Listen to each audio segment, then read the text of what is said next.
Hello and welcome in, race fans, to tonight's event here in Kansas, round number 3 of the season here in the Cyber Thunder Racing League 2026 Season 1 here in the brand new O'Reilly Series cars, and on a brand new update here to the iRacing Sim. These drivers are about to be in for an interesting challenge, a challenge that doesn't roll around all too often, and that is a race on the same day as a big update changing the handling of these race cars.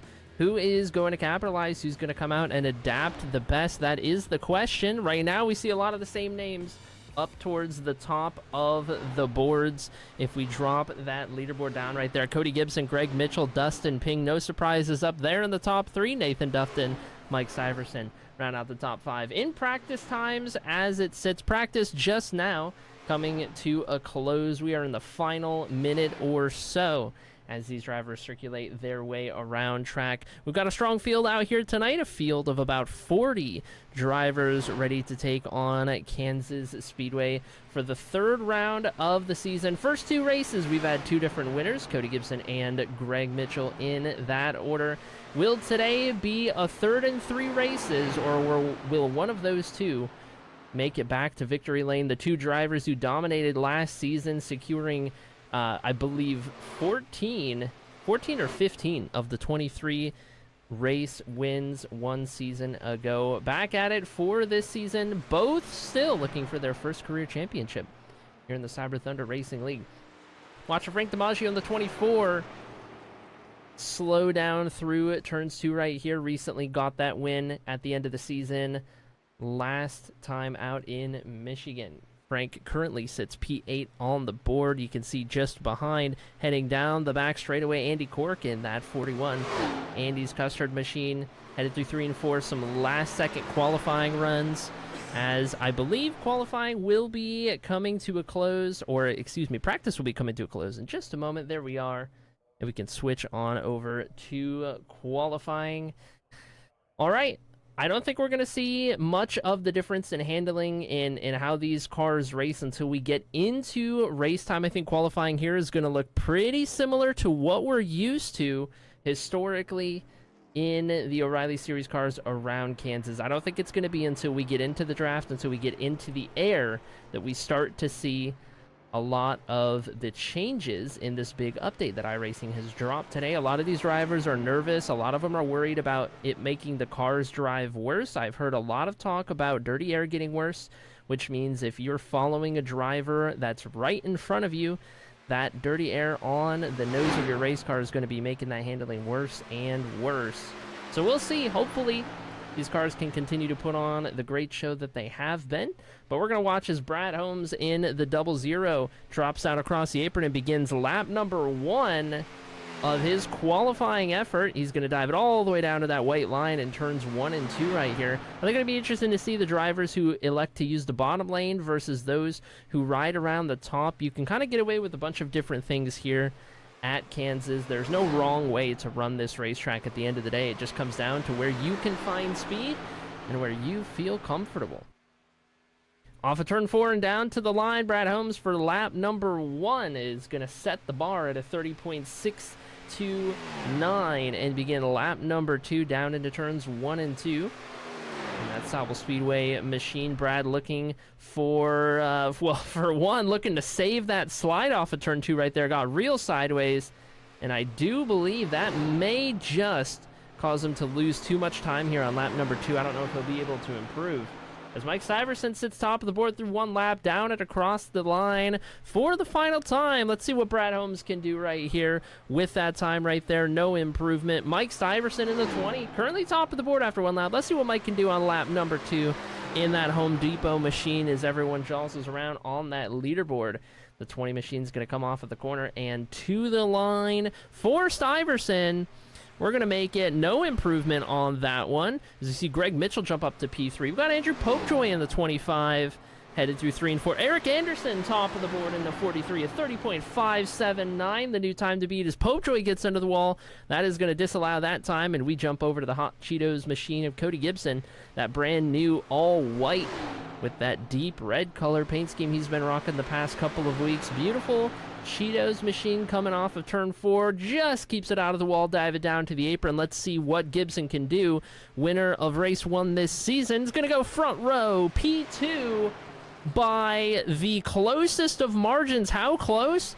The exact same time that Eric Anderson ran, but because Eric ran it first, he gets the pole, and Cody Gibson's going to have to settle for P2. But how often do you see that? A tie at the top of the board. We jump over to Leroy Koblenz in the 42.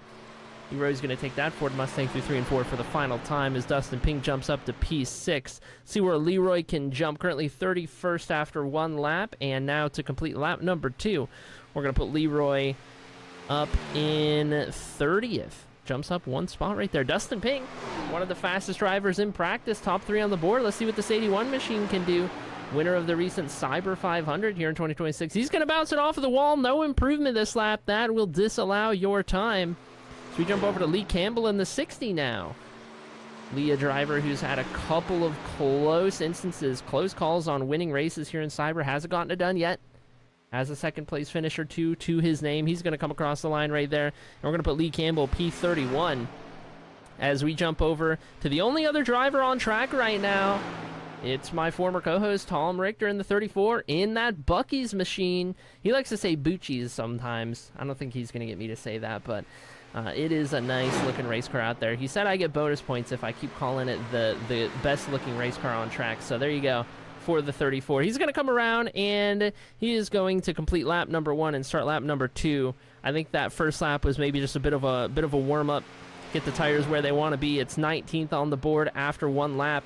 Let's see what that 34 is made of through turns 1 and 2 right here. Kicking the rear end out quite a bit, but keeps it nice and steady. Down the back straightaway here, going to dive it down into turn 3, all the way to the bottom of the racetrack again. No, he's actually going to slide up the racetrack in 3 and 4, carry that momentum off of the high line. Let's see if this works out for the 34. No risk of hitting the wall, comes out across the apron.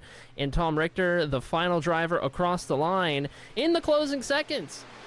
It's going to be P19, no improvement on that one. So it seems like lap 1 was the better of the laps for half of, if not more, of our drivers out here this evening, which is already a pretty interesting development. That's not something I'm used to seeing, so could that be part of the update? Not entirely sure. Well, I tell you what, let's take a look at our starting grid for tonight's event here in the Heartland. On the pole, it's going to be Eric Anderson in that 43 machine, setting the time to beat ahead of Cody Gibson, who tied the exact time. That is such a crazy occurrence right there. Eric gets it because he set the time first. Mike Syverson is 3rd, Brad Holmes 4th, and Greg Mitchell rounds out the top 5. 6th place is going to be Dustin Ping ahead of Nathan Dufton in P7, Andrew Popejoy in 8th. 9th is Logan Spencer, 10th Jason Raymond, 11th Jared Anderson, 12th Dakota Wilkins, 13th and 14th, Gary Bowman, Matt Semple. Rounding out the top 15 is going to be Philip Van Vliet. In 16th place, it's going to be Andrew Caldwell, ahead of Amanda Sherman in the 88. We've got Larry Bell in 18th, Tom Richter in 19th, and I got the top 20s, Brian Dorsey in the 9 car. Chris Rose rolls off 21st alongside Dave Gainforth. Ed Jurgen and Paxton Frith, 23rd and 24th. 25th goes to Chris Letts, ahead of Corey Sherman in 26th. Stephen Music starts 27th, Nicholas Popejoy in 28th, Rick Thompson 29th, and Andy Cork in 30th.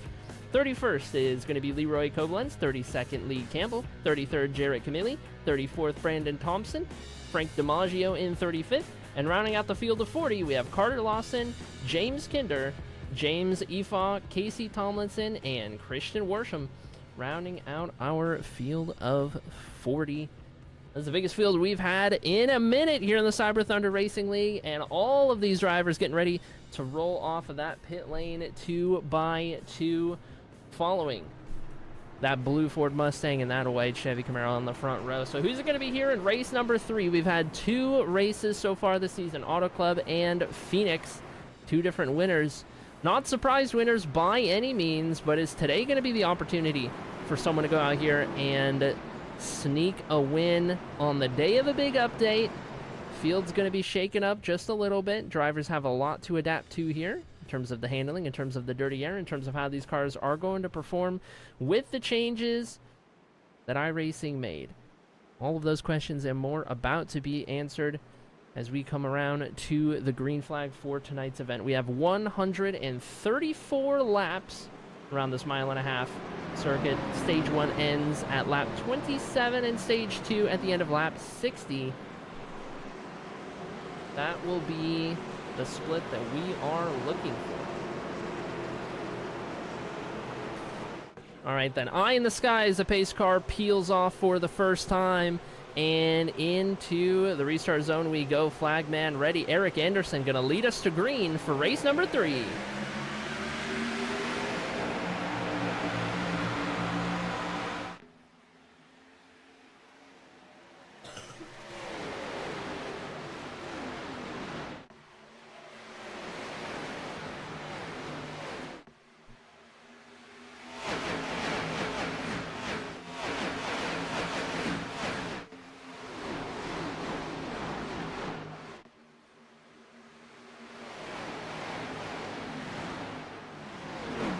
Issues for Brian Dorsey, driver of the 9 machine, through turns 3 and 4 right there. We saw it from the static shot.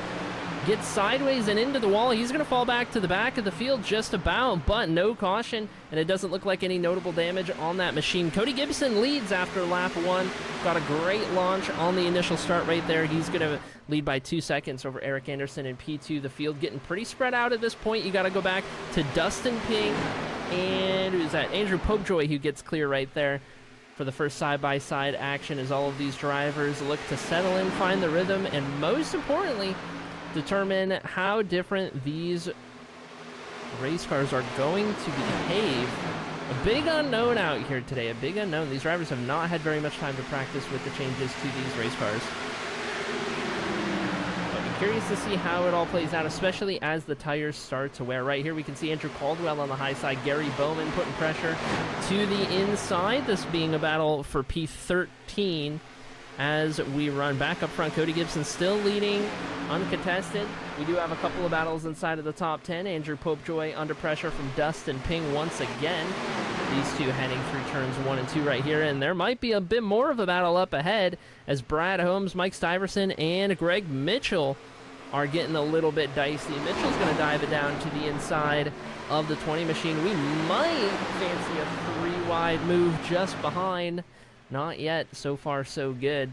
Greg Mitchell's going to jump up into P4 with that move right there. It's a 2-car breakaway out front. Cody Gibson and Eric Anderson, they have jumped the field by about a second before you get to Brad Holmes, Greg Mitchell, and the rest. So it'll be interesting to see if this is a show of speed or if this is going to be a little bit of a difference in how much these drivers are willing to push versus how much they're trying to save their equipment at the moment. Dustin Ping is in the outside wall and going to lose multiple positions outside of the top 10, now down to 13th, maybe even 14th.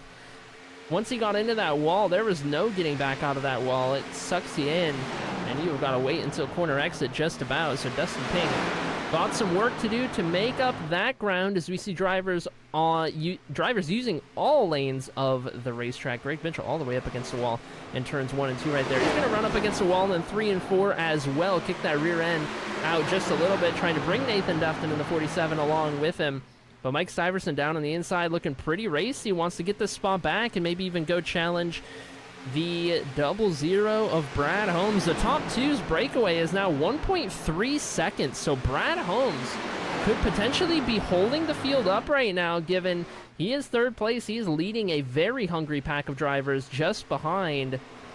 That 00 could be holding everyone back just a little bit by the looks of it. Mike Stiverson finally going to get to the inside, and he's going to have the opportunity to side draft him down the front straightaway. He'll get help from his teammate Greg Mitchell in the 55 just behind, and I think that 20 is going to get clear down into turns 1 and 2 right here. I don't think Brad's going to fight that too hard this early on here on lap number 8. 20 cars through. We'll see if Greg Mitchell can do the same thing headed down the back straightaway. He's going to have to tuck back into line. He's got Nathan Dufton in tow. Jason Raymond back here as well. Raymond's up 3 spots from where he started tonight's event. 49 machine looking a little racy as Dufton clips into the wall right there. Brad Holmes looking racy still. Not going to let Mike Stiverson walk away with that one. all too easily. It does allow Greg Mitchell to get to the outside, though, so now through turns 1 and 2, let's take a look at the run the 55 gets. He's going to get a good enough run to take it not only from the 00, but, oh, Mike Stiverson into the wall right there. Did not expect the run from the 55. That causes the 55 to check up. Brad Holmes back into the conversation. Nathan Dufton fancied a shot. And now we're going to do this all over again with Mitchell taking the run from the high lane. And now down the front, straight away we roll. Just about 2 by 2. Mike Stiverson now in third place trying to hold off the Hungry Hippos just behind. Greg Mitchell going to make it work through 1 and 2. You can get such a good line ripping the wall right there. And he does get into it ever so slightly. The 00 is caught help from the 47, almost too much. Almost got sent around from that push right there. Is Greg going to get into the wall? No, he keeps it out, but Popejoy behind is in the wall. He's going to lose a number of spots trying to get it back off of the wall as Brad Holmes dives down to the inside to take P3 away from Mike Stiverson. So put the 00 back up here. As up front, Cody Gibson has extended his lead to about a second over Eric Anderson, who himself is about 2 seconds ahead of this battle for P3 on back. And oh my goodness, do we have a kerfuffle from the blimp? Let's take a look. This battle for P4, led by Mike Stiverson and Greg Mitchell. Stiverson and Dufton going to get into the outside wall. They're both going to lose multiple positions. As we can see everyone else making their way on back, that is going to thin out this crowd just a little bit. With Greg Mitchell now defending from Jason Raymond in the 49. Raymond looking real strong this early in the running, up 5 positions. Raymond and the 5 car of Jared Anderson. Here comes Anderson with a huge run out of turn number 2 right there to take that down to the inside. That's P5 for Jared Anderson in the 5. That Red Bull Red Bull Supra looking very racy this early on. Lap 13 at the line right there, and it looks like we're starting to get the top 5 just a little more spread out after all of those shenanigans just a little bit earlier. Looks like we got the 78 of Dakota Wilkins entering the picture up here as well. And Nathan Dufton is on pit road with a meatball flag. Nathan Dufton, too much damage to continue on the racetrack. That's some left side damage right there for Nathan Dufton. I am not sure what happened to Nathan Dufton here. Let me go back in the running order and let me see if I can't find what happened to the 47 of Dufton. Doesn't have that damage at the moment. Oh, gets tagged by the 88 of Sherman down to the inside, and Dufton, oh my goodness, right where the wall juts out. That is some severe left front damage. Very awkward spot to hit. Oh my goodness. That started with Andrew Caldwell getting into the wall. These two reacted. Amanda Sherman at the wrong spot at the wrong time to get into the 47 of Dufton.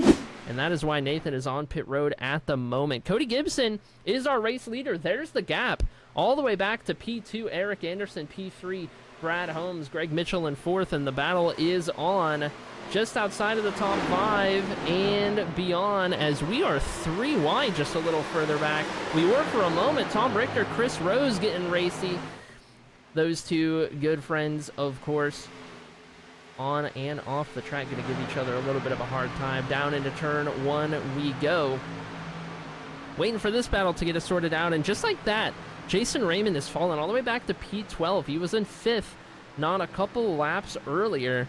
Top 49 making up a lot of space, losing a lot of space as well.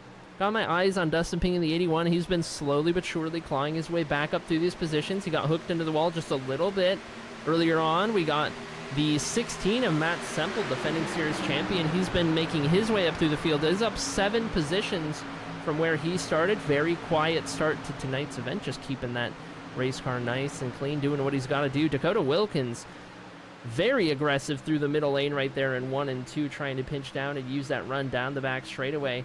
Gary Bowman entering the picture in that metallic red 8 machine. Bowman trying to jump up inside of the top 5 as well, just on the outside looking in. This is going to be the closest battle on the racetrack at the moment. This battle right here for the top 10. You see Gary Bowman running in 8th, Dakota Wilkins in 9th. Mike Stuyvesant has fallen outside of the top 10 if he loses this spot to Jason Raymond right here. So Stuyvesant, who was looking real racy early on, starting to struggle just a little bit with those tires, with the handling of that race car. Starting to see which drivers can manage their stuff and which ones are struggling. I tell you what, Brad Holmes, he's gotten up to P2. Eric Anderson now falls down into third position, having jumped out in front with Cody Gibson by quite a margin. As it sits, Cody Gibson has a 3-second lead over P2 Brad Holmes by lap 19. There's 9 laps to go here in stage number 1. We saw just how bunched up the field was behind the 00 Brad Holmes for the first 10 or 15 laps of this race, and this could very well be wise. We see Eric Anderson hard into the outside wall out of turn 4 right there. Was Brad Holmes saving his stuff intentionally, regardless of how bunched up the field was going to get behind him? Perhaps that 00 had one goal in mind, and that was to keep the tires underneath him. It's paying off now as he's running away in P2. Greg Mitchell closing in on the back of Eric Anderson. He's going to be bringing Dustin Ping along with Matt Semple up here as well. Jared Anderson starting to drop just a little bit as Mike Stuyvesant has now taken back 7th position. Gary Bowman, Tom Richter, they're making their way up the field slowly but surely, now inside of the top 10 for the first time this evening. And looking to pick up a little more before the stage points are paid out in just 7 laps time at the moment. Popejoy back into the wall, trying to keep it out. He is going to lose that entire pack right there and all of the positions that come with it. With that move right there, Anderson all the way down on the white line into corner entry right here, losing 1, 2, maybe 3 positions as we see nearly 3 wide just behind Rick Thompson in the middle. He is going to clear Caldwell, and they just keep it out of the outside wall right there. A little further up, Dustin Ping going to get around Greg Mitchell and look to the inside of Eric Anderson in one fall swoop. Can that 81 car get up to P3? Looks like Dustin has held on to those tires pretty well up to this point. Eric Anderson still in third, still defending this position at the moment. 6 laps to go to be 5 at the line this time around for stage number 1. Fuel shouldn't be a concern here in the first stage. It very well may become a concern in the second stage. Oh, yellow flag is out, and that is going to end the stage, I do believe. Just as we had 5 laps to go. We are on lap 22. The designation is 22. So that yellow right there, that is going to do it. Now, where did this caution come from? I am looking around the field right now, trying to determine where this may have happened. Oh, looks like we've got it right here. Looks like the Brian Dorsey in the 9, Casey Tomlinson in the 7. That may have been it. Is there more? Carter Lawson in the 98 gonna get tagged right here, and this might do it. Does the 98 go spinning? Yes, indeed. Is he gonna come up the track? Because that would cause the caution. There it is right there. So let's go ahead and rewind this just a little bit further right here, and let's watch from the... Let's watch this battle right here. So we've got the 7 of Casey Tomlinson up high. We've got the 9 of Brian Dorsey just down below. We're going to come off of turn number 2 right here. Casey Tomlinson got that wheel cranked to the left, but gets into the outside wall. He's going to bounce down into the 9 machine. Brian Dorsey, just an unfortunate victim of that hit right there. He's going to get into the outside wall in that Ford Mustang, and then Carter Lawson, trying to avoid what's going on, is just going to get collected by the 7 again. So 2 victims right there to that red Chevy Camaro, and Lawson's going to go for a spin. Let's ride with Lawson's spin one more time as he goes up the racetrack. I don't believe he hits the wall. Doesn't hit the wall, keeps it out, and oh my goodness, who was that just skirted by? Didn't get a good view of that, but there's our incident. First caution of the night. That will end stage number 1. As we now take a look at our first pit road sequence of the evening. It looks like Cody Gibson's going to retain the lead off of pit road. Brad Holmes, Greg Mitchell, Eric Anderson, the first handful or so on and off. Cody Gibson, the winner of stage 1, officially securing those 10 bonus points for having done so.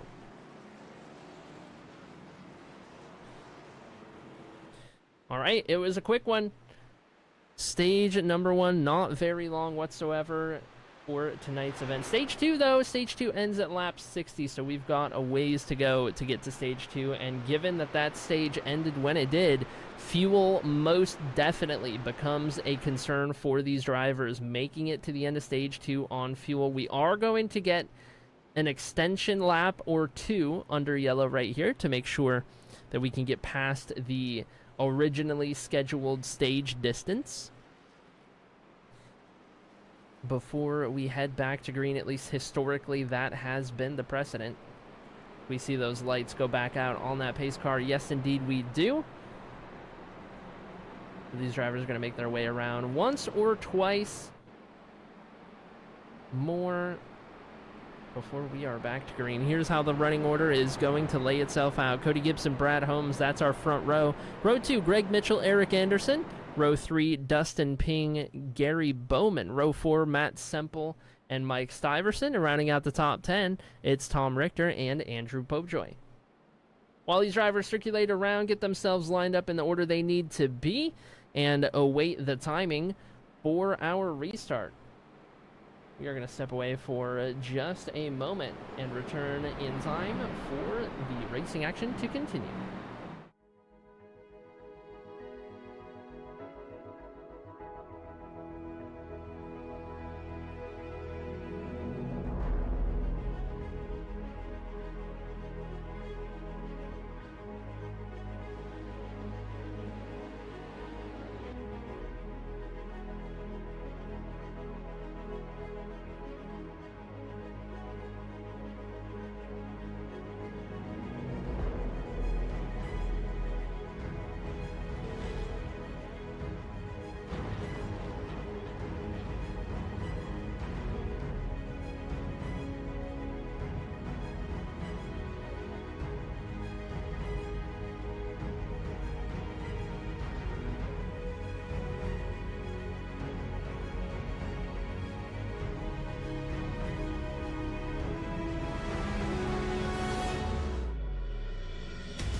All right, drivers getting the 1 to go signal for the restart, this time by officially. Lights are out on that pace car, and Cody Gibson from the inside lane looks to get us ready to head back to green for stage number 2.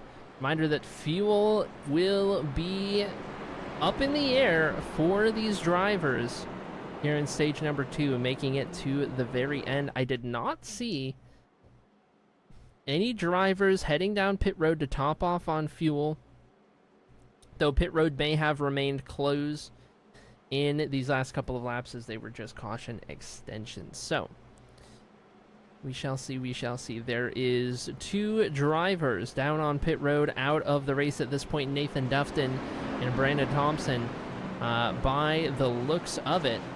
Actually, Brandon Thompson's still running, excuse me, just coming off of pit road. Christian Worsham in P40 never took a lap at the start. All right, pace car getting ready to pull off, and we are going to take an eye-in-the-sky view into the restart zone. We go. Cody Gibson in control from the inside lane. Stage number 2 at Kansas underway, and it's going to be a great restart for Cody Gibson, the race leader. Brad Holmes has the opportunity to clear for P2, and he is going to do so. Where does Greg Mitchell go from third? He is going to tuck back into line as all these drivers try and figure out where they need to go. First battle on track, it's going to be the 8 and the 81 battle for P5. As it looks like up ahead, it might be getting a little intense. Brad Holmes says, I want to go for the lead. Thank you very much. He is not going to be sitting by patiently at the start of stage 2. No, Brad Holmes wants a shot at it, and at the line, it is still Gibson with the advantage, but we've got the lap down race car, the 69, who just gets out of the way in time, but oh my, that was close between the two race leaders, all trying to get their way around Brandon Thompson. Down the back straightaway we go, and the 00 keeps it pinned to the inside of Gibson. How hard are these two willing to run? You can see just how far Brad Holmes is driving it on corner entry. From that bottom lane, getting in on entry so aggressively. Down the front straightaway this time, it's going to be clear for the 00. Does he slide up?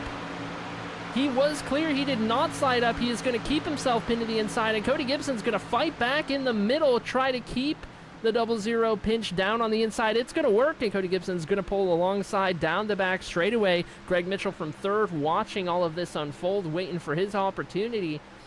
Through 3 and 4 we go, advantage to the 00. 3 and 4 seems to work a lot better for the bottom lane than 1 and 2. Dustin Ping and Gary Bowman side by side for P4 a little further back, but new race leader, and it's Brad Holmes and the 00 to the point at the start of stage number 2. Cody Gibson gonna stay close, stay in touch, and try and put the pressure back on shortly as we jump back here to Gary Bowman running in P5. Gary's up 8 positions from where he started tonight's event.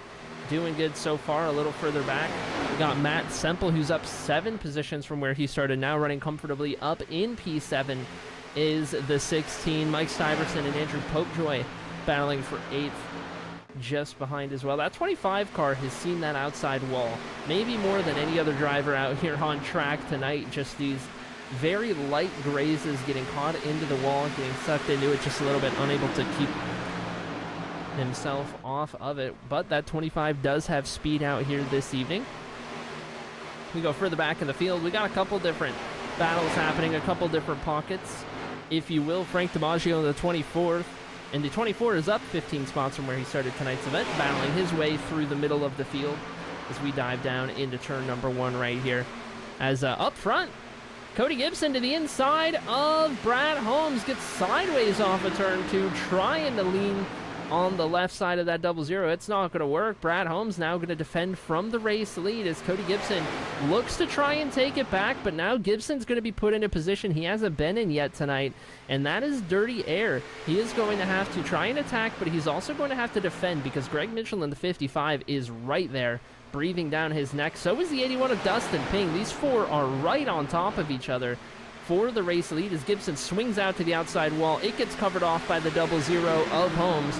Down into turn 3 we go. Holmes continuing to defend that inside line right there, trying to give as much dirty air behind as he can to both the 1 and the 55. And I tell you what, Dustin Ping in the 81, he might fancy a shot on Greg Mitchell right here. Let's ride on board with Ping, driver of the 81 out of Columbus, Indiana, into turns 1 and 2. Going to get a huge run here off of turn 2. Able to keep that car pinned a little bit lower. Use that draft down the back straightaway. Tucks out of line just a little bit. Maybe wants to fancy a shot right there to the inside of Greg Mitchell. And yes, he does. And Mitchell is not going to fight it particularly hard. Mitchell knows this is going to be a longer run here in stage 2. He is not going to burn his stuff up too much. He's going to let Dustin Ping get that spot right there, and Ping's going to move on to try and challenge the 1 of Gibson. Gets that front nose cut off with that dirty air right there. Everyone running that bottom line by the looks of it. But this 4-car battle might turn into a 5 or more car battle if Gary Bowman closes into the back of Greg Mitchell here. As Dustin Ping does get a nose to the inside of Cody Gibson coming out of turn 4. Can that 81 make it work down the front straightaway? Gonna get a look. They're almost even at the line. Dustin Ping is gonna carry that momentum down into turn 1. How far down does he drive it? He's gonna try and keep it pinned. Nearly clear, not quite. Gibson's going to have the momentum off of the corner and down the back straightaway. He's also going to have the draft of the 00. Can the 81 keep himself there to the inside? Just barely. And wow, Dustin Pink is going to drive it in deep right there. Cody Gibson has to react. And through 3 and 4, we know that bottom line has a little better performance than it does in 1 and 2. So now down the front straightaway, Gibson's got the momentum and the high line. This is going to be advantage one car through turns 1 and 2, as it just seems to work so much better. Dustin Pink's going to get tight. He's going to slide up the racetrack. He's going to get into the one car just a little bit. They're both going to have to check up, and that brings the 55 of Mitchell back into the equation yet again, as now the 00 starts falling back into the hands of these guys, and this 4-car battle remains at the front of the field. Dustin Pink not cutting the apron right there. That almost got a little too hairy as we work lap 40 of 134 in tonight's event. 4 cars now, 6 all on top of each other for the race lead. Dustin Pink gets tight again. He's going to wash up the racetrack. That gives Gibson the advantage in P2. He is going to clear, and now Mitchell looks to the inside of Dustin Pink. He's not going to fight too hard for it. He knows how aggressive Dustin wants to run at the moment. Greg is going to wait his time. Wait his turn to push those tires a little bit later on. That is how that 55 likes to run. But here we go then. Cody Gibson to the outside of Brad Holmes, and he is going to pin it on the right rear quarter panel right there as Brad Holmes blinks out with a little bit of a connection issue and slides up off of turn 2, headed down the back straightaway. Does Gibson have the momentum? No, he doesn't. Another successful defense from the 00 of Brad Holmes, our race leader at the moment. Cody Gibson rocking that outside line through 3 and 4, going to try and carry that momentum down the front straightaway. He's going to have another opportunity. He feigns low. He dives high to the 00's outside. Can he stick the nose there? Not quite, but my oh my, are these two going at it, and the yellow flag is out for issues further back. Leroy Koblenz, among the drivers involved, parked on the front straightaway. Jared Anderson involved. Leroy Koblenz involved. Let's take a look right here. Is this where it starts coming out of turn number 4? Ooh, not even contact before that car was headed up the track and to the right. That is very clearly something known in the iRacing community as netcode. That is an unfortunate side effect of racing over the internet and needing to rely on differing connections of differing strengths. We'll take a look a little more zoomed out right here. Coming out of turn 4, Jared Anderson in the 5 on the high side, Leroy Koblenz in the 42 on the inside. It's going to come up the track into where the 5 is running, but they don't make contact, and he is already going to the right. Was that contact inevitable? You could argue that, but these two are going to get into one another down the front straightaway. You can hear an engine expire. I believe that was on the 42. Maybe, no, that was on the 5. Excuse me, that the engine expired. So the 42, unknown amount of damage. But on pit road, those two going to suffer severely from that incident right there. So now the question will present itself. Who pits and who stays out? Well, here we go. We have our answer, and it is a split decision. If I have ever seen one, it's an interestingly split decision in that there are 3 drivers who stayed out on track, and everybody else comes down. One of those 3 was Cody Gibson battling for the race lead. He's going to stay out about 13, what was it, about 13, 15 or so laps into stage number 2 here. Got a ways to go till we get to the end of stage 2 still. Eric Anderson, Andrew Caldwell, they're both going to stay out. Casey Tomlinson and Carter Lawson stay out. So make it 5 drivers who last pit on lap 24. Battle off of pit road. It's going to go to the 00, the 55, the 81, the 16, the 8, the 20 in that order on pit exit. So this is going to shake up the field pretty significantly. Drivers from 6th position on back, starting with Brad Holmes and that 00, are going to be on brand new tires. They're going to have a significant advantage through the end of stage 2, electing to take that set of tires now. Whereas the top 5, Cody Gibson, Eric Anderson, Andrew Caldwell, Casey Tomlinson, and Carter Lawson. These 5 drivers are going to have that additional tire set for later on in the race, should they need or want to use it for a late caution. This gives the race lead on over to Cody Gibson in the one machine. As the lights are going to head out on that pace car, Cody Gibson elects to take the inside lane for the restart. Or does he? Yes, he does. Cody Gibson on the inside. Eric Anderson is going to complete row number 1. This is an inverse of how we started the race, with Anderson on pole and Gibson to the outside. Flip those two around for this restart. On row 2, it's going to be Andrew Caldwell, Casey Tomlinson. Row 3, Carter Lawson, and then the first of the 4 tires, Brad Holmes, in the 00. Running out the top 10, more brand new tires, Greg Mitchell, Dustin Ping, Matt Semple, and Gary Bowman. In that order as the field doubles up 2x2 all the way through. We're going to be restarting, coming to lap 46. A reminder that stage number 2 ends at the conclusion of lap 60. So we're about halfway through stage number 2. Those tires will surely be a big advantage all the way to the end right here, but these drivers who stayed out only have to go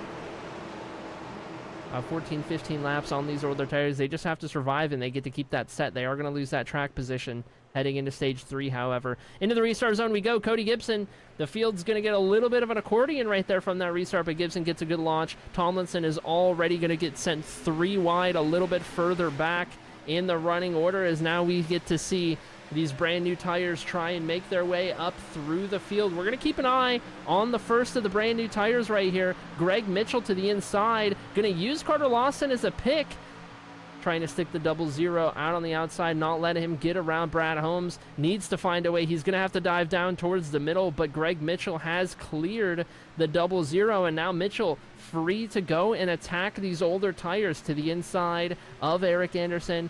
Goes both Mitchell and Holmes. How hard is Brad Holmes going to fight this as they approach Andrew Caldwell in P2, and shortly thereafter, Cody Gibson, our race leader. All of these brand new tires making their way on the inside, and wow, Brad Holmes 3 wide down the back straightaway. Did not see that move coming, and he's going to get blocked off by the one of Gibson. Mitchell through the middle is going to go from 3rd to 1st, just like that. Greg Mitchell, new race leader in the 55, as Brad Holmes looks to find a way around that one machine. Matt Semple, his teammate, just behind, moving himself up into the top 5 for the first time this evening. Brad Holmes finally finds the opportunity to slide down to the inside. He is going to take over P2 and look to chase down Greg Mitchell as Matt Semple looks to the inside. And oh, Cody Gibson and Andrew Caldwell into the outside wall. Both of them going to lose position after position. And oh, hooked goes the 89 on the front straightaway. Philip Van Vliet trying to find the right race car. There we go. Philip Van Vliet hooked on the front straightaway. We saw that happen in real time. Let's take a look. Let's zoom it out. All sorts of action going on here as we exit turn number 4. We were watching the 1 and the 46. They're coming back to this pack right here. This pack is reacting to how slow those two are on track at the moment. These three are going to come together. 3 wide situation. It looks like Philip Van Vliet just slides up the track a little bit into the 25 of Popejoy and the 43 of Anderson. Maybe an unexpected 3 wide situation right there. Anderson going to get a bit of damage from that, even more from that hit right there. Can't stay out of the 89. And I don't believe any other drivers get involved right here as Philip slides down to the infield grass in that 89 machine. We'll take another look, and this time we'll take a look from on board the Lone Dutchman.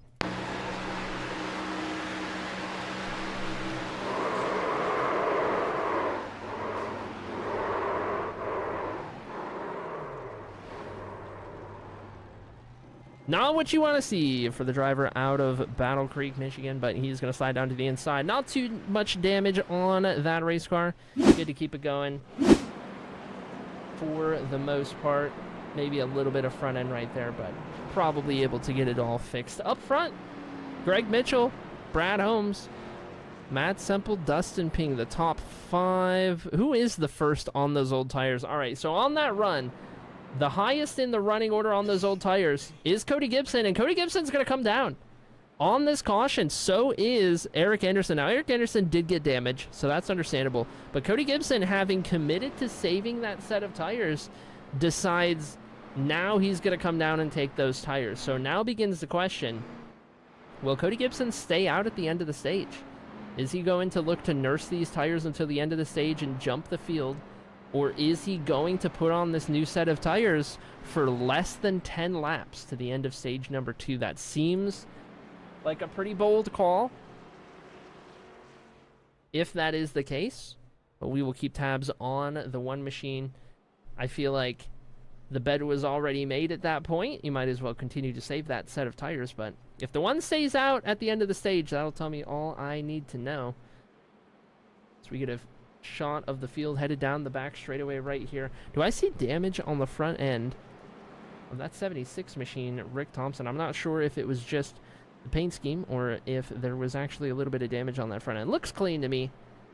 Maybe just a little bit of an optical illusion. Rick is up 21 spots from where he started tonight's race. This is our biggest mover of the evening.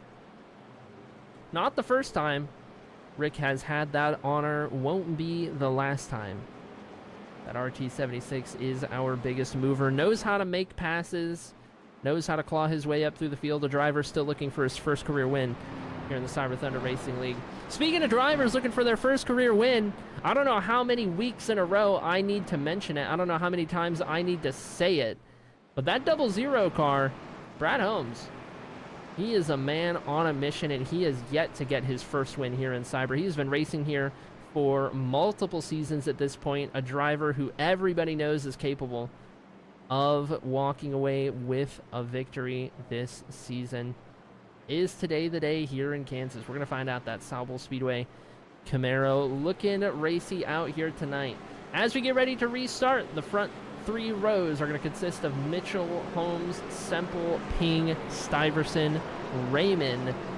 In that order, control car is going to be the 55 on the inside as we head into the restart zone. It's going to be less than 10 laps to go for the completion of stage number 2. All of those older tires are out of the way. The first on those older tires is Andrew Caldwell in P12 on the inside. Everyone up front, all on the same tires, all going for stage points, all going for track position, headed into stage 3. Pace cars off and into the restart zone we go. Get an aerial view as Greg Mitchell hits the loud pedal, and away we go. Brad Holmes gets a phenomenal restart from the outside lane. Not very often that P2 is able to stay with the race leader like that off of the restart. Brad Holmes does an amazing job, but Greg Mitchell on the inside is going to have that innate advantage through turns 1 and 2. Now, can Brad Holmes make something work here down the back straightaway? He does blink out just a little bit. He is to the outside of the 55. How hard is he willing to go for this? He dives back down looking for a little bit of a diamond, while further back, Dustin Ping is going to nearly try and slide up in front of the 16. He can't make it work, but the 81 is up to P3 for the time being. Depending on how hard Matt Semple is about to fight this, Matt Semple drives it off on the outside, trying to get there, but no, Mike Stuyvesant's going into the inside, excuse me, Jason Raymond as well. Matt Semple struggled through turns 1 and 2. He'll lose a couple of positions down the back straightaway, as it looks like the top 5 is about evened out at this point. Greg Mitchell in control, and a little further back, we got the 78 machine of Dakota Wilkins, who's not going anywhere. That 78 has been sneaky good tonight, keeping himself up inside of the top 10 for pretty much the entire event. We can see that Bucky's machine, Tom Richter, doing battle back here with the 76 of Rick Thompson, the 8 of Gary Bowman. This is the tail end of the top 10, 8th, 9th, and 10th down the back straightaway. Tom trying to take that 34 machine to some more stage points here in stage number 2. Took a season off last time out to broadcast up here in the booth with me. Now back out there looking to contend for another championship in that 34 machine. A little further up ahead, Dustin Ping looking to put the pressure on the 00, who clips that inside line. Brad Holmes clips the apron through turns 1 and 2. That is not what you want to see. He's going to lose that momentum all the way out of 2 and down the back straightaway. Opens the door for Dustin Ping. He's going to have to drive it in extremely deep to cover off that run from the 81, and he does so as the 55 of Mitchell looks to continue to run that inside line. He gave maybe a quarter of a car width on that bottom lane of clean air to that 00, and that might be all he needs. If that 55 can pin it all the way down on that white line, that takes all of that clean air away. It's going to make it very hard for anyone to chase him down from that bottom lane. We work down the back straightaway, continuing to watch this battle. Dustin Ping putting pressure on the 00. 4 laps to go here in stage number 2. Coming out of turn 4 into the line. It's going to be 3 remaining for these additional stage points. As Brad Holmes gets that run off of turn 4, he is as close as he's been since the restart. What does that 00 do? Down into turn 1, he enters a little bit lower. He doesn't enter as aggressively as the 55 of Mitchell. He gets that car slowed up just a little earlier. Dustin Ping's going to fall off of the rear bumper just a little bit. But down the back straightaway, coming out of 2 and down the back straightaway, Greg Mitchell has the advantage. And oh, we've got trouble. That is going to be the stage. Down the back straightaway, Ed Jurgen involved, as well as the 17 of Nicholas Popejoy. We're going to need to take a look at what happened here for our 4th caution of the evening. But that will give the stage 2 victory to the 55 of Greg Mitchell officially, as we have hit our designation. So let's take a look here. Does this start with a stack up on the outside? It does. Frank DiMaggio getting checked up on the outside lane right there, forces the 17 of Popejoy to the inside, and he's actually going to come down and hit the 17 into the 92. DiMaggio into Popejoy into Jurgen. Ed Jurgen, innocent bystander right here. Amanda Sherman, nowhere to go. That 88 machine's going to get woed up as quick as she can, gets a little bit of front end damage. We're certainly going to watch from on board Amanda's 88 machine in just a moment right here, but it looks like that's going to be the only 3 involved in this incident. Let's see if we can't take a look here from on board the 88 of Amanda Sherman.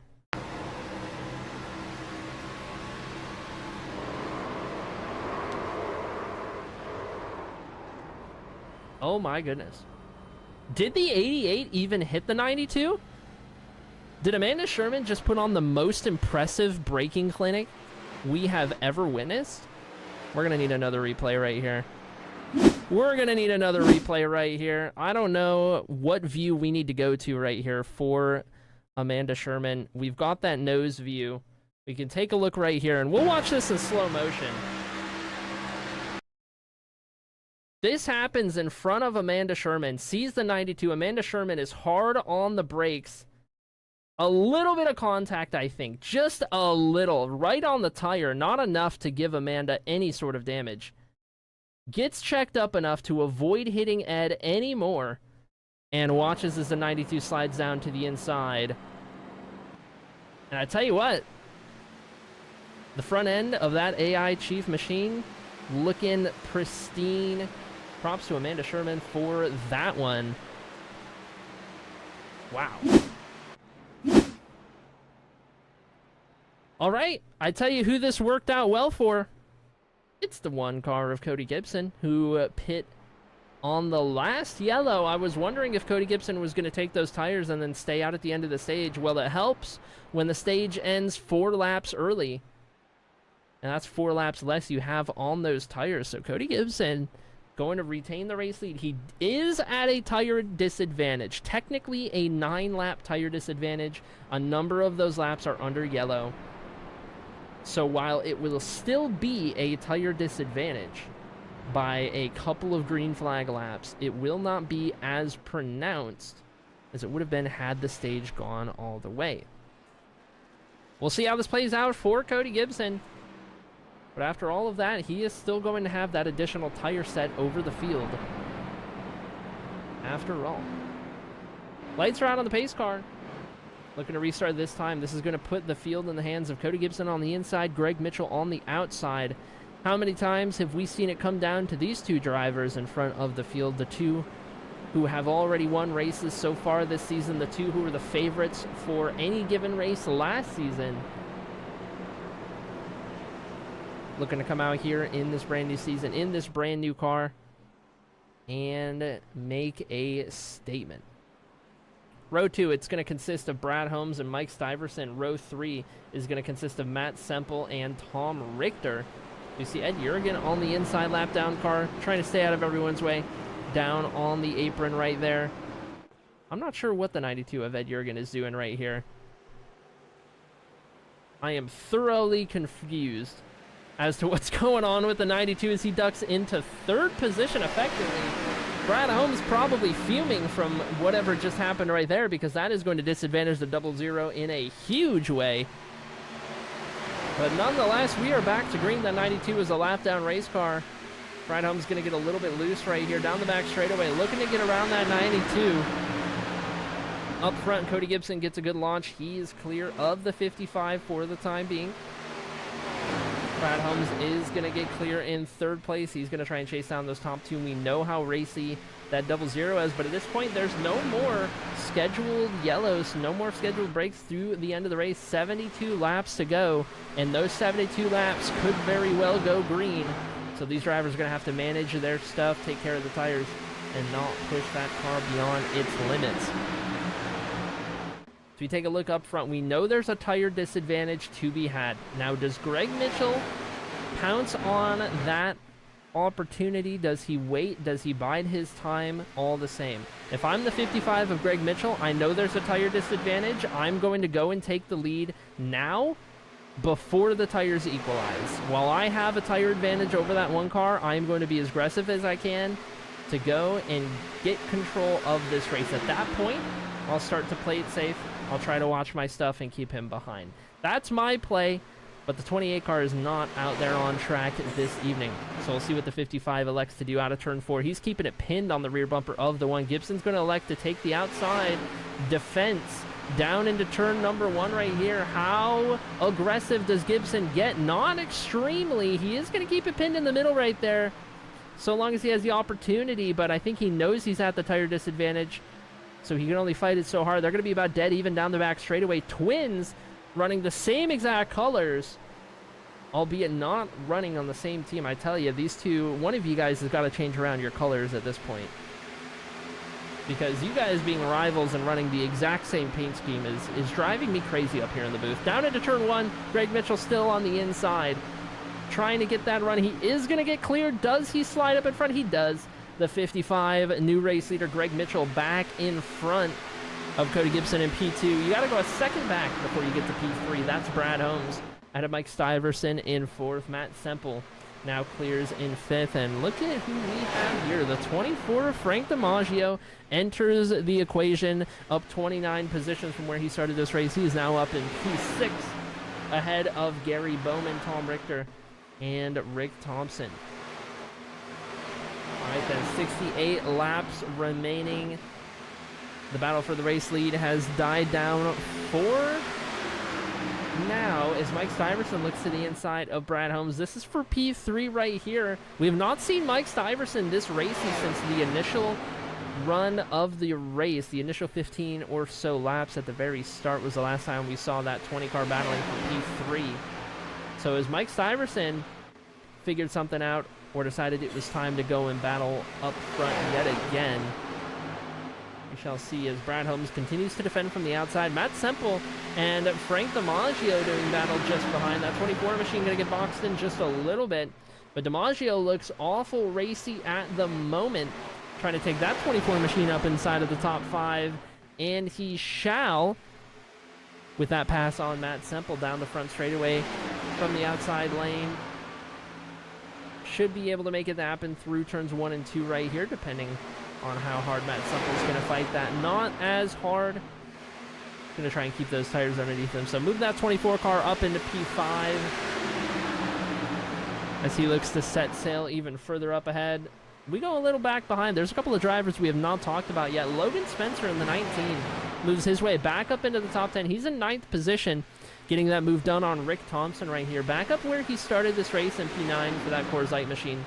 That 19 has come out here in this season, 2026-1, and has looked very strong.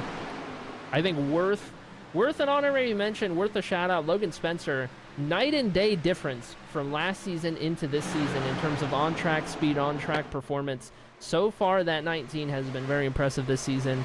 Great stuff out of Logan. A little further back, the AI Chief Machine, the 3.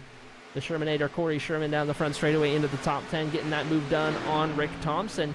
Haven't said Corey's name out here tonight. Former winner here at Kansas in the Cyber Thunder Racing League. Trying to potentially get another one done. As just up ahead, Logan Spencer trying to get that move done on Tom Richter. Nearly cleared. Couldn't quite make it stick. And further up the field, here we go then. Cody Gibson on those older tires. He is starting to fall behind. So this tire disadvantage has lost Cody Gibson. First place to Greg Mitchell. Second place to Brad Holmes. Third place to Mike Stiverson now. And will it be more is the question. How far down is Cody Gibson going to fall from this tire disadvantage before they equalize out, as Matt Semple gets sideways, leaning on the left side of Frank DiMaggio through turns 1 and 2. And here comes Gary Bowman up the middle. My, oh my, that Blackstone machine getting a little aggressive right there, and it's going to be 3 wide again on corner exit with the 19 and the 1, and they're just going to get it figured out in the nick of time. Matt Semple is clear of all of this. He's in P4 at this point. He's worth 3 wide again, heading down into turns 1 and 2. Gary Bowman through the middle.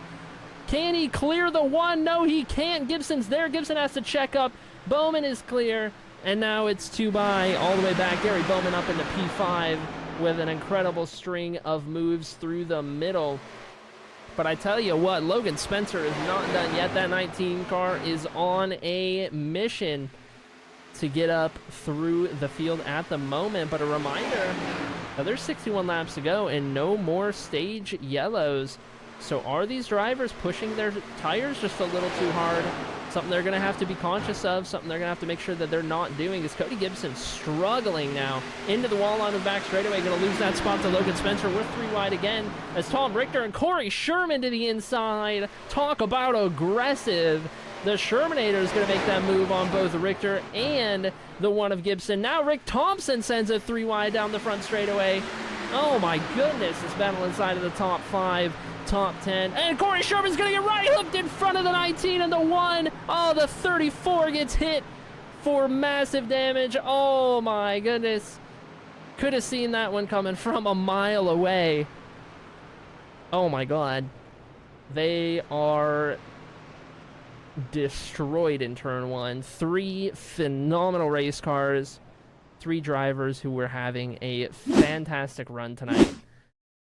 Let's take a look at how this unfolded. This is a 3 wide battle down the front straightaway. Cody Gibson on the outside, Logan Spencer in the middle, and that bright green AI Chief Machine Corey Sherman on the inside. He's going to be coming up off of the apron. This is the most awkward of 3 wide scenarios, and here's why. We'll run through the wreck right here. We'll see how all of this played out between the 3, the 19, and the 1. Logan Spencer gets sent down the racetrack. The 34 of Tom Richter, nowhere to go. He's going to have some significant front right damage and left rear damage from that. Frank DiMaggio is going to get a little bit of damage from that as well.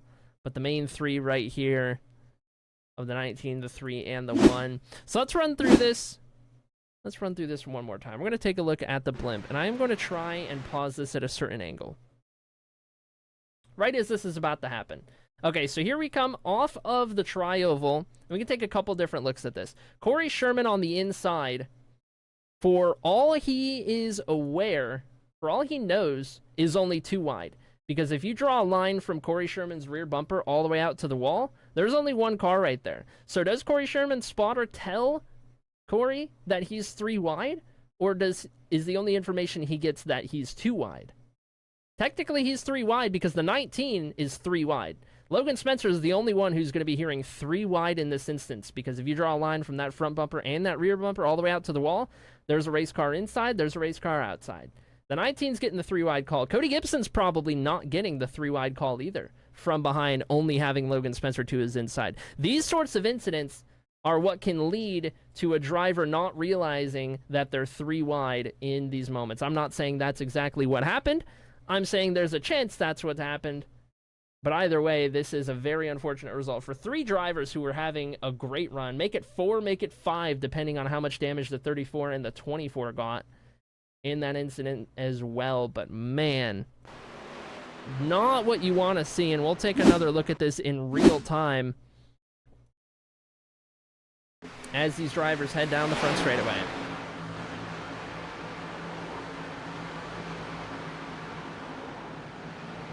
Logan Spencer just absolutely destroys that outside wall.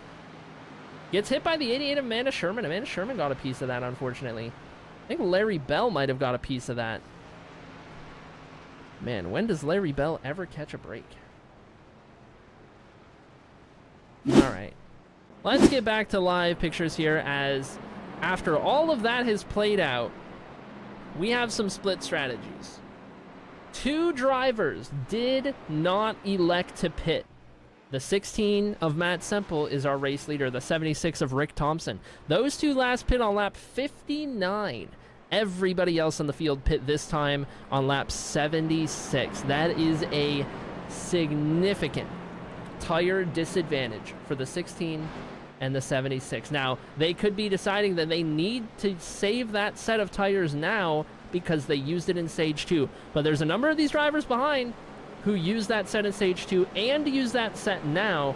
Will they be out of tires for a late race yellow should it come into play? That'll be the big question that we will have to answer. So the 16 and the 76, they might be setting themselves up for a crazy strategy later on. They should drop like a rock on this restart. It's going to be Semple, Thompson, Mitchell, Holmes, Stuyvesant, Bowman. That's the first 3 rows. DiMaggio's still out here up towards the front, so Frank does not pit despite getting that contact on that last yellow, though the 34 of Richter did. Pace car is off, and now into the restart zone we go. Matt Semple in control of the field, and the inside line gets a fantastic jump.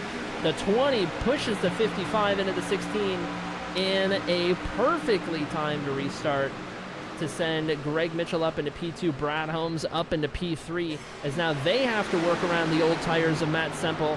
And to the outside goes Greg Mitchell. He's going to bring the 00 along with him as the field fans out down the back straightaway, and we are 3 wide, already headed down into turn 3 right here. Is this going to play out for these drivers? Is everyone going to make it through? So far, so good. But we've got to keep an eye on it down the front straightaway as the 3 wide action continues. Rick Thompson has already fallen outside of the top 10 in just a single lap right here, as it looks like everyone is just scraping by, just doing all right. Tons of 3 wide action. Greg Mitchell, Brad Holmes, Mike Stuyvesant. That's our top 3. Breakaway. Brad Holmes holds on to 4th. Frank DiMaggio in 5th, and we're 3 wide behind as Matt Semple is holding on a lot better than what Rick Thompson did, but the 16 is still dropping like a rock, as you'd expect with that tire disadvantage. And with the 46 of Caldwell up in the 6th position. Caldwell in the best spot. He has run all night, up 10 spots from where he started this race. He's got Popejoy to his outside. That's Andrew Popejoy in the 25 machine, looking to move on up in the field as well. A little further back, Jared Camilli, there's a name we have not said tonight, in the 33. He's up into the top 10 for the first time this evening, making that move on. Matt Semple moved that Jimmy John's machine into P9 as we run. Dustin Ping making his way back up into the conversation, having disappeared for a while there through the middle part of the race. There are 53 laps to go in tonight's event as the field starts to get spread out. Frank DiMaggio looking very racy, even despite getting involved in that last yellow right there. It doesn't look like it left any damage on that 24 machine. Very lucky not to have been left with any damage from the contact that he had. So 24 looking just as racy as before. Frank DiMaggio might be a sleeper to potentially win this race. Mike Stuyvesant in that 20, he has been sneaky fast as well, as he looks to get to the inside of Brad Holmes right here, pushing him all the way down the front straightaway. Can the 20 make it work? Coming out of turn 2 right here, kicking that rear end out. Brad Holmes is going to have that momentum down the back straightaway. He's going to try and take that advantage down into turn 3. Unable to clear. That's going to bring Stuyvesant back in with an opportunity. He's going to do it. Mike Stuyvesant's going to clear. He's going to slide up the track in front of the 00, but the 00 is ready for it. He's going to cross over to the inside, and now Brad Holmes on the inside looking to make a pass on the 20. All of this happening for 2nd position as Brad Holmes touches the apron. That's going to cause them to check a big time advantage to the 20 of Stuyvesant, who's going to walk away with P2 as Frank DiMaggio closes in on that battle. And we'll get there before long at this rate. But oh my goodness, look at this battle for P6. What is going on? As we saw Andrew Caldwell into the wall right there, it looked like we were almost 4 wide for half a second. At the moment, it's Jason Raymond in P5 in that 49 machine, making his way back up into the conversation for the 2nd time tonight. Dustin Ping, Gary Bowman doing battle for 6th position. Ping on the inside, Bowman on the outside. That 25 of Popejoy still hanging around in the top 10 as we run these 2 right here. Closest battle on track at the moment. Dustin Ping's going to get that advantage.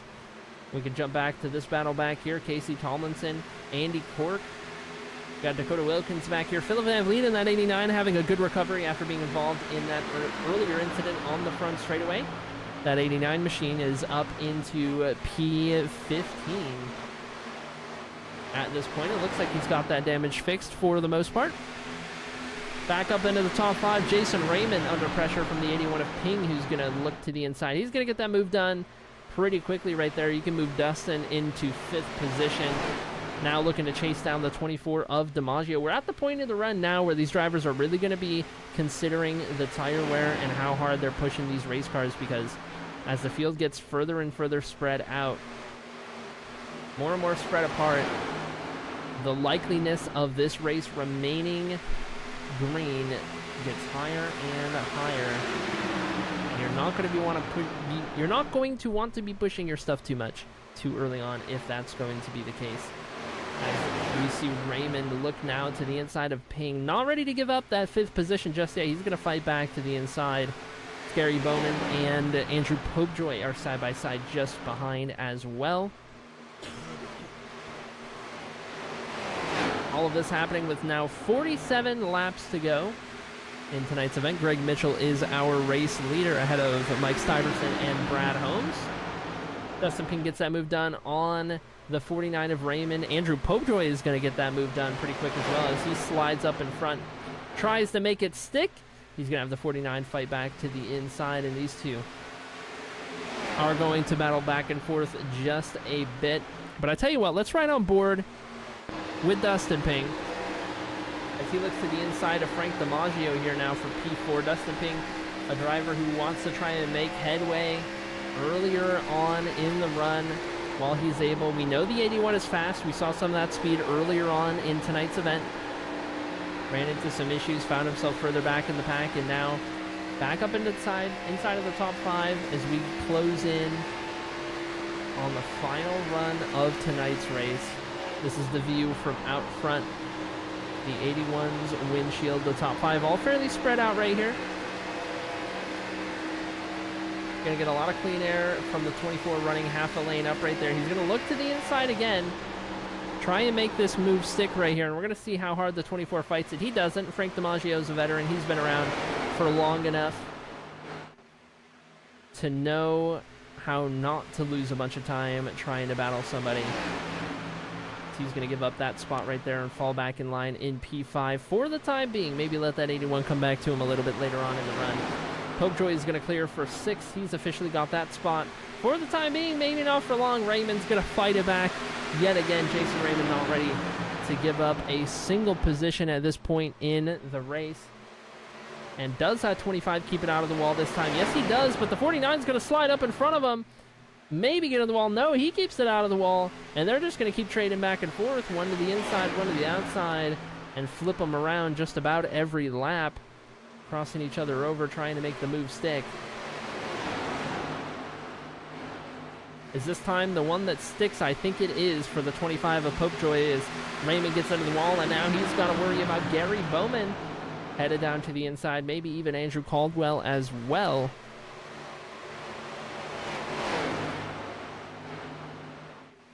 And yes, indeed, Gary Bowman to the inside is going to be looking to work over the 49 for position number 7. We can jump. I was going to say we can jump up front with the race leader, but this battle might go 3 wide in just a second because Andrew Caldwell running that outside lane fancies a shot down the back straightaway right here. Gary Bowman had to get out of the gas. That's going to bring Andrew Caldwell in the 46 alongside Bowman in the 8. That 46 car running that outside lane pretty well at this point in the run. He's going to get a huge run through the middle of 3 and 4 right there. Keep it out of the outside wall, though, Andrew. No, he gets into the wall. Little tight on exit right there. And he is going to lose that spot to the 8. Dives back into line ahead of Camilli as DiMaggio drops another spot. Maybe going to cross over right here as Popejoy in the 25 continues to try and move forward. He's in the top 5 in the Bass Pro Shops. Camaro looking now to defend from the outside lane. Frank DiMaggio looks to the inside, and Brad Holmes has pressure from the 81. Brad Holmes now falling into the clutches of this group right here, and Andrew Popejoy in the 25. He's going to maybe make it 3 wide. He gets that blocked by the 00. Brad Holmes did not want to be stuck 3 wide in the middle, but I tell you what, Popejoy has got something working on that outside lane here through turns 1 and 2, down the back straightaway. He's going to get the move done on Dustin Ping, and here comes Andrew Popejoy into the top 5, running in 4th, looking to take 3rd away from Brad Holmes. Can Popejoy get there? And caution is out. Scratch that. Yellow flag is out, and we have issues. Ed Jurgen sliding down the surface. And oh, big hit to the 69. We see the 2 car down on the inside as well, and we are going to need to take a look at what happened to Ed Jurgen. Not the first caution that Ed Jurgen has been involved in tonight. Does this start a little further up ahead, I wonder? No, it doesn't. Andy Cork bounces off of the wall and just comes down in the 92. Ed Jurgen, nowhere to go. The 2 car as well gonna get involved. Supposed to be the 32. I don't know. The scoring says 32. The paint scheme says 2 for James Efall right there, but gonna get involved in a big way right there. And let's take a look one more time, and I would like to take a look at the onboard of one Andy Cork.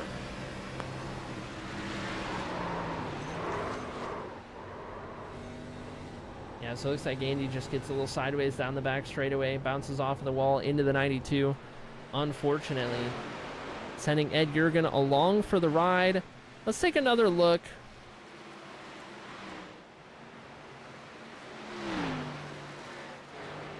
Let's take another look, and this time I want to take a look from onboard James Efall's machine.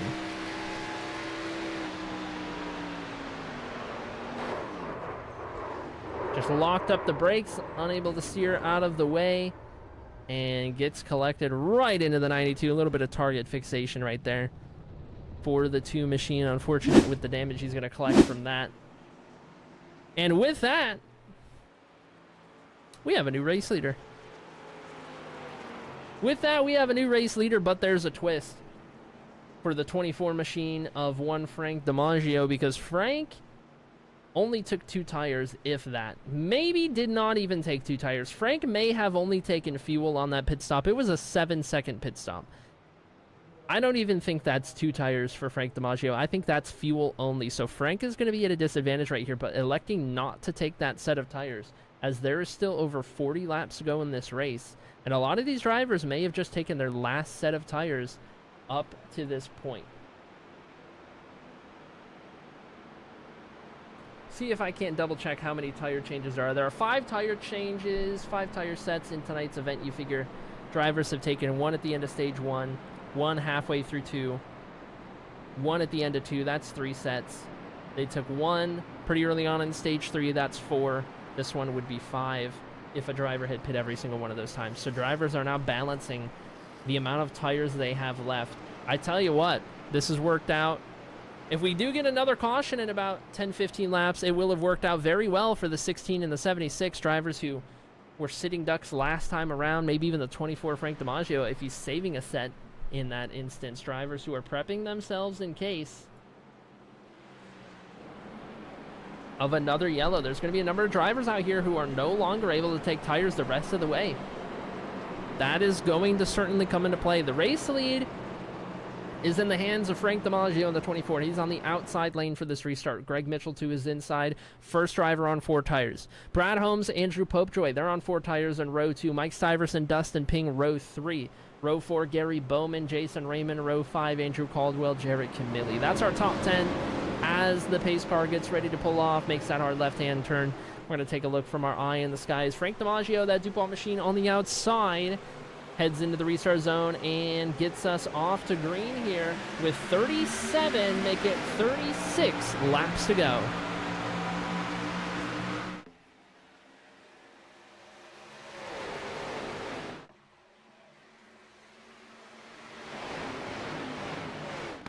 All right, here we go then. It's nearly 3 wide out of turn 2. It is going to be 3 wide. Brad Holmes to the inside. Andrew Popejoy to the outside. Mike Stiverson to the inside. All the while, Frank DiMaggio stuck in the middle. Now stuck on the outside as he gets passed by 1, 2, 3, 4, 5 cars. Maybe make it 6, 7, 8 down the front straightaway. That 24 dropping like a rock without those tires. and everyone doing their best to avoid that 24 machine and try and keep their races running. But I tell you what, the battle is on for the race lead with 35 laps to go. Here comes Brad Holmes down the back straightaway to the inside of Greg Mitchell. The 00 now looking to try and take over the lead once again, looking for his first career win in the Cyber Thunder Racing League. Can Brad Holmes get there? We're 3 wide, just behind, just about. Mike Stiverson cuts it off on the inside, but we might not be done yet. 2 by 3 for the race lead down into turn number 1. Brad Holmes trying to clear the 55. He can't get there. And down the back straightaway, Greg Mitchell is going to clear with that momentum. Huge run off of the high side ahead of the 00 as we watch behind Dustin Ping now make his way past the 20 of Mike Stiverson for P3. Stiverson now contending with Andrew Popejoy for 4th position. They're going to make contact on the front straightaway. No harm, no foul. Everyone keeps it going. But up front, Brad Holmes not ready to give up the fight yet. And here comes Dustin Ping to the outside, trying to run that line against the wall. He's going to have to dive it down. He doesn't carry that momentum down the back straightaway. They're going to try and close in just a little bit more. Look at how deep Dustin Ping dives it into the corner right there. So much further than the other two. And Greg Mitchell gets sideways in turns 3 and 4. Gets help from the 00. Down through the infield goes Greg Mitchell. Keeps the car straightened out as he looks to recover. And now Brad Holmes in control of this race out of Dustin Ping. But Brad Holmes is going to get sideways through 1 and 2. Give the lead to Dustin Ping. What is going on with the handling of these race cars as Mike Stiverson heads down to the inside to take away P2. Here comes Andrew Popejoy as well. Will Dustin Ping be able to hold on? As 2 corners in a row, we saw the race leader get sideways and lose position. Dustin Ping now in control here in Kansas with 31 laps remaining. And the battle is on for P2 as the 81 looks to run away with it. Mike Stiverson getting a little sideways off of the corner. Andrew Popejoy as far up in the running order as he has been all evening in that 25 machine, looking racy at the right time. What can that Bass Pro Shops machine do? Andrew Popejoy is a driver who has never won a race in the Cyber Thunder Racing League, looking to get it done for the first time up here in contention. Gonna have to deal with Brad Holmes on the inside right there, headed through turns 1 and 2.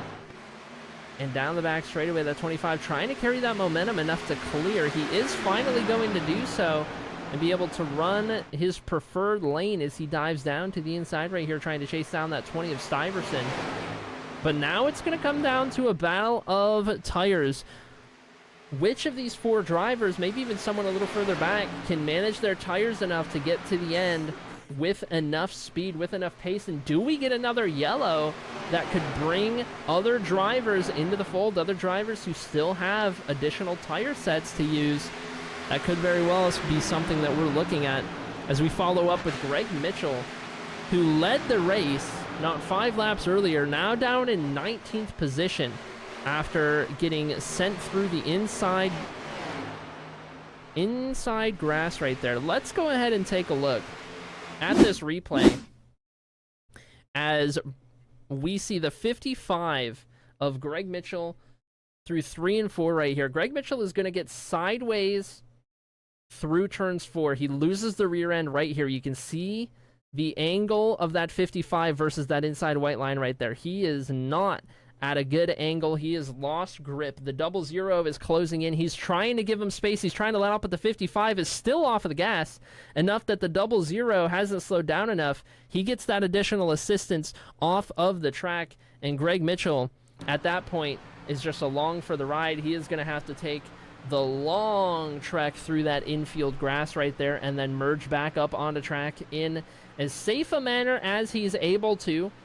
Grass all over those tires. He's going to have to get those fired back up before he can keep going. That is what happened to the 55 of Greg Mitchell, our Stage 2 winner, who was leading this race. And oh, we have had a twist since we looked away. Mike Stiverson leads this race as Dustin Ping has lost out on P1, and Andrew Popejoy in the 25 is now running in P2 as we head down the back straightaway right here. I want to take a look at the replay, but I feel like that 25 of Popejoy might have something to say before too long as the yellow flag is out.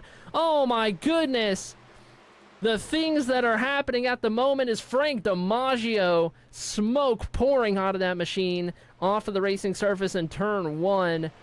Driver who tried to save an additional set of tires there. It has all fallen apart. All right, we have a couple of things to take a look at. How did Dustin Pink lose the race lead?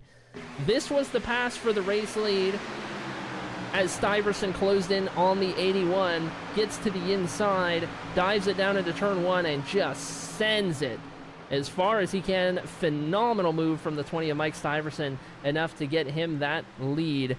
That was how that changed hands. Now let's take a look at what happened to the 25 of Frank DiMaggio. Oh, we're gonna have to rewind this just a little bit more as we watch the 24 of Frank DiMaggio. Now this is going to involve the 41 of Andy Cork. There's the 41 just coming in the screen here. This is gonna happen down the front straightaway, as the 24 is in this little mini pack right here. Let's see if we can't get a better view right here. Do we go 3 wide? We do not go 3 wide, but here we go then. Frank's going to come up the track, and Andy is not as close to the wall as I think Frank is expecting Andy to be, and just comes across the 41's nose right there. That is hard into the outside wall 2 or 3 times. Enough for that 24 machine to have some terminal damage and have to bring it down, unfortunately. So that is what happened to the 24 Frank DiMaggio. Now here is the situation we find ourselves in. There are a number of drivers who are unable to pit for tires because they are out. Those drivers are 1st through 18th on track. Mike Stuyvesant, Andrew Popejoy, all the way down through Lee Campbell and James Kinder.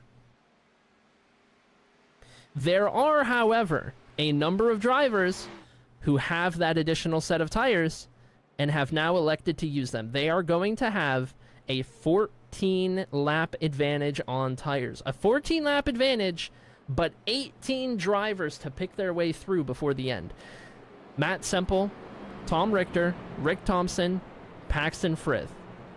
Those are the drivers who have the additional set of tires and the ability to pick their way through the field to potentially make that strategy work wonders.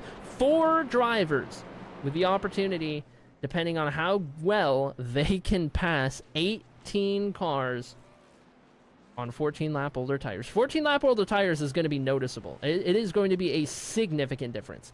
The speed difference will be undeniable, but they cannot get caught in 3-wide situations. They cannot get caught behind slower cars. They cannot get boxed in. They have got to be able to pick their way through the field as fast as they can. They do have time, as we are going to still have a little over 20 laps to go.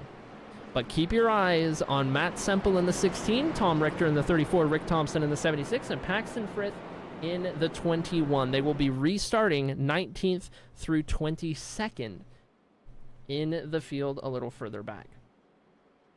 Up front, the battle remains. Mike Stuyvesant in the 20 machine, looking for his first win in a few years at this point, I want to say, for a previous Cyber Thunder Racing League champion. That 20 machine has been hungry to find victory lane again, and it has just been a matter of time. Is tonight the night? Andrew Popejoy on the outside, looking for first career win here in the Cyber Thunder Racing League. Dustin Ping on the inside of row 2, looking to get back to victory lane. Brad Holmes on the outside of row 2, looking to find his first win here in Cyber. Into the restart zone we go, and Mike Stuyvesant leads us to green.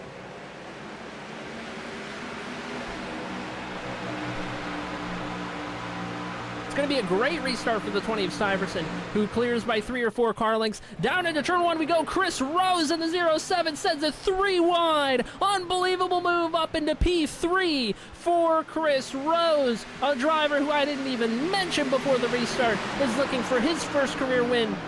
here in the Cyber Thunder Racing League is the 07 poised to make a run as he looks to the inside of Popejoy now for P2. Popejoy is going to defend from the outside, but what does that Deep Purple machine have in store as Chris Rose clears, and now he runs in P2, headed down into turn 1 with only one driver left to chase down everyone on the inside with the exception of the 25 running that outside line. He gets blocked by the 00 down the back straightaway. Brad Holmes now in P3, trying to get up there with a chance. He's going to send it to the inside of Rose. Are we going to be 3 wide by the time we exit turn 4? No.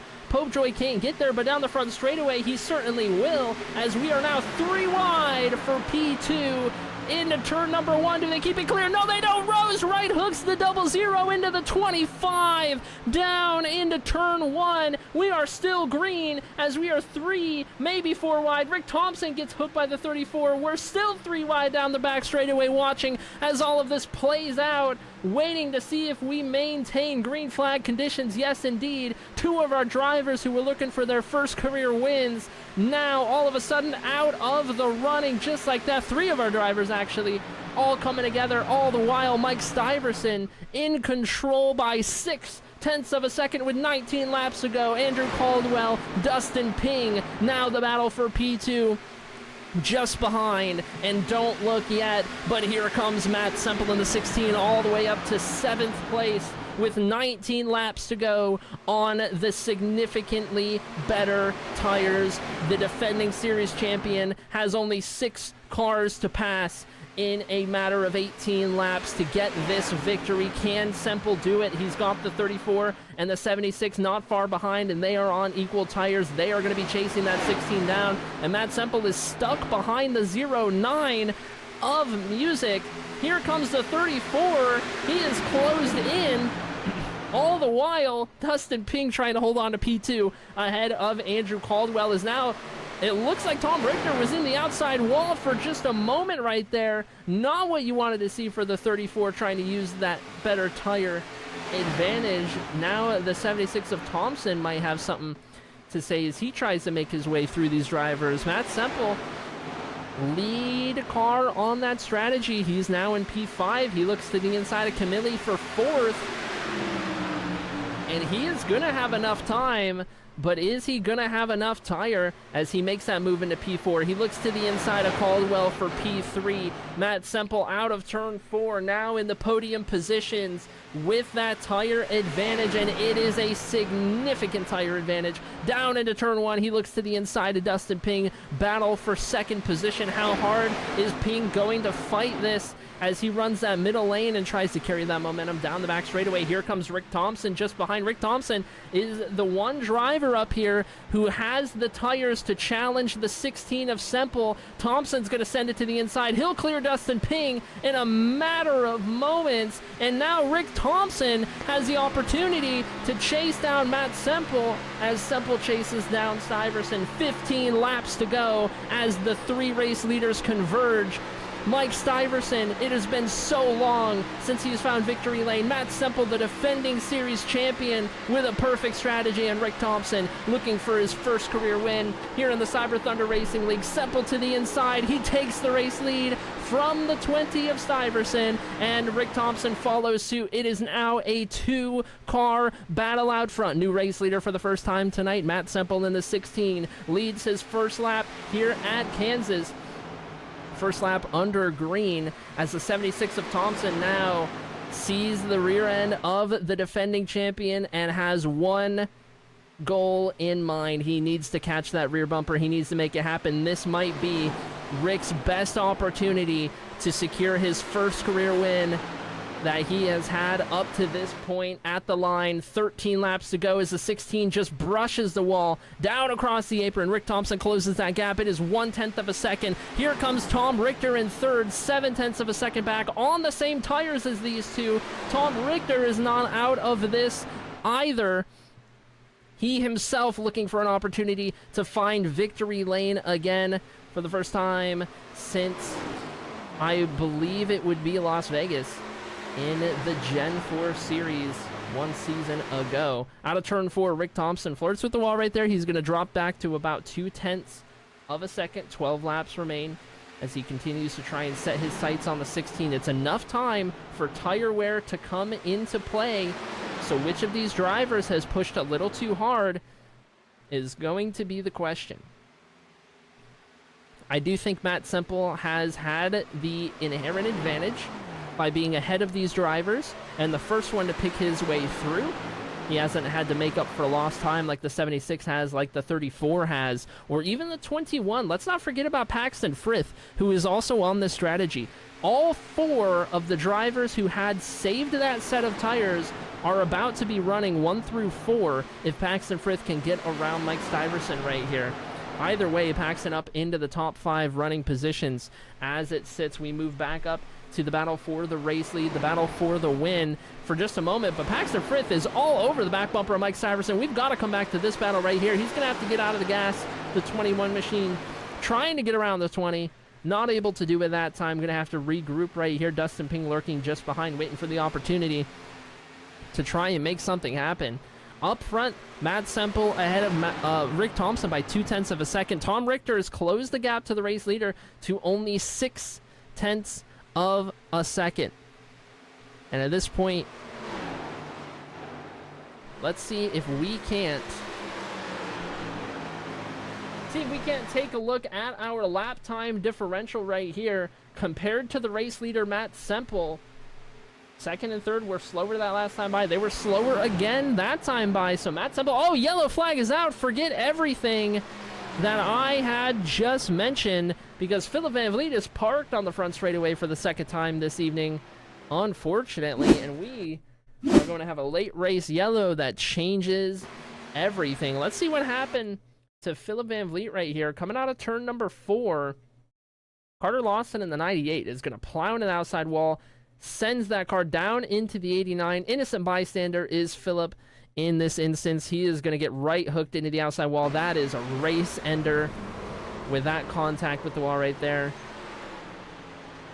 That is going to expire that engine just like that.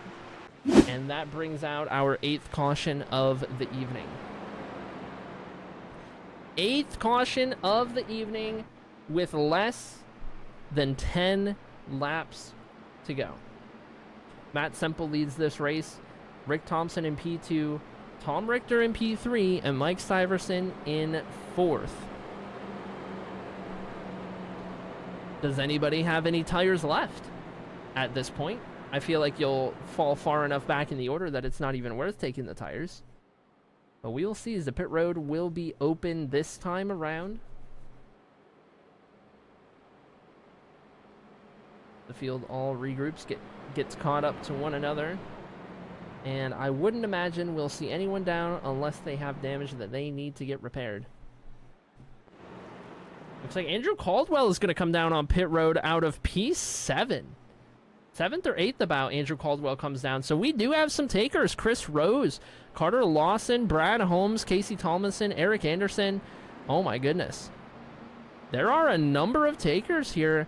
Now, there are still 14 drivers who remain out on track, starting with race leader Matt Semple, ending with Lee Campbell in the 60. 14 drivers on track to work through if you are any of these drivers who still had a set of tires that you were prepared to use here. I'm not seeing either side go up on that 00 Brad Holmes. This could be damage related. Andrew Caldwell had a 15-second stop. I do believe Andrew Caldwell had a set of tires that he used in that 46 machine. He's the first one off in P15. So if Andrew Caldwell can get the perfect combination of positions gained on restarts and cautions to extend the race, Caldwell might find himself in the perfect position to go up there and challenge for the race win. But if this race goes green from here, I think it's just a little too far to go with too little time to do it. It is a 17-lap tire advantage for the likes of Caldwell, Tomlinson, Gainforth, Kinder. Or excuse me, not Kinder. Chris Rose, potentially, if he had that set of tires. I know he had to get some damage fixed. All right. Lights are out on the pace car. And as It usually is here at Kansas Speedway. A race for the ages, always exciting.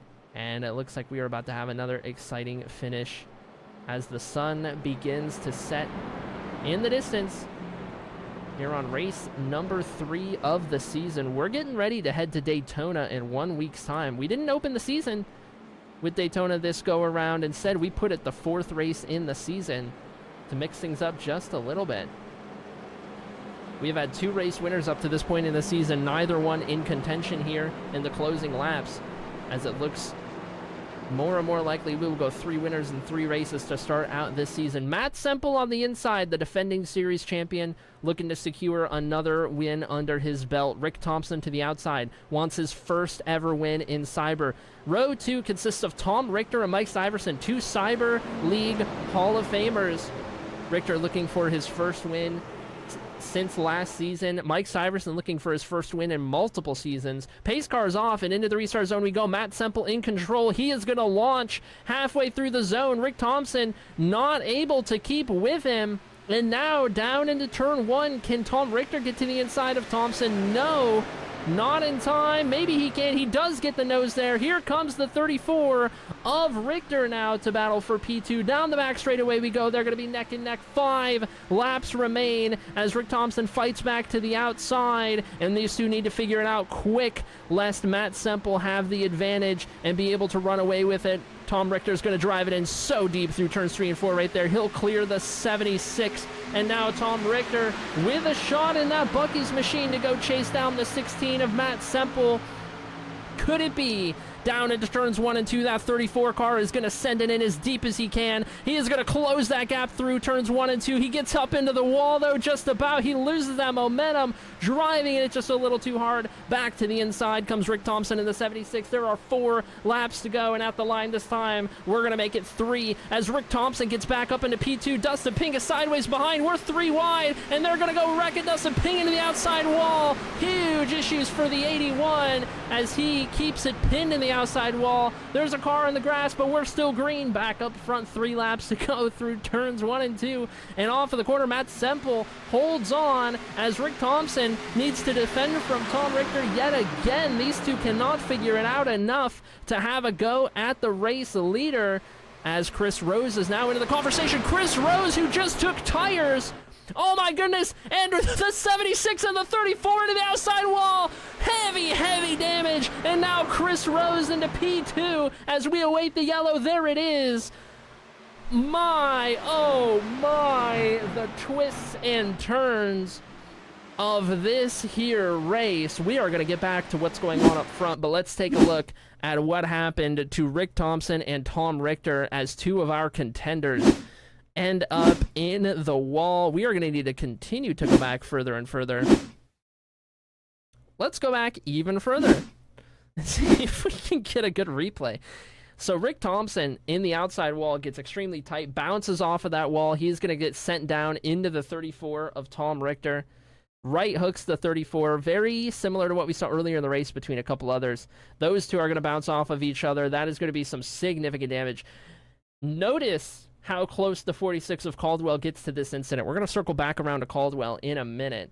But these two getting into each other right there, battling for second place, battling for the race lead, the race win in this instance. And they are just going to stay hooked together all the way down the front straightaway until the yellow flies. All right. For those guys keeping track at home,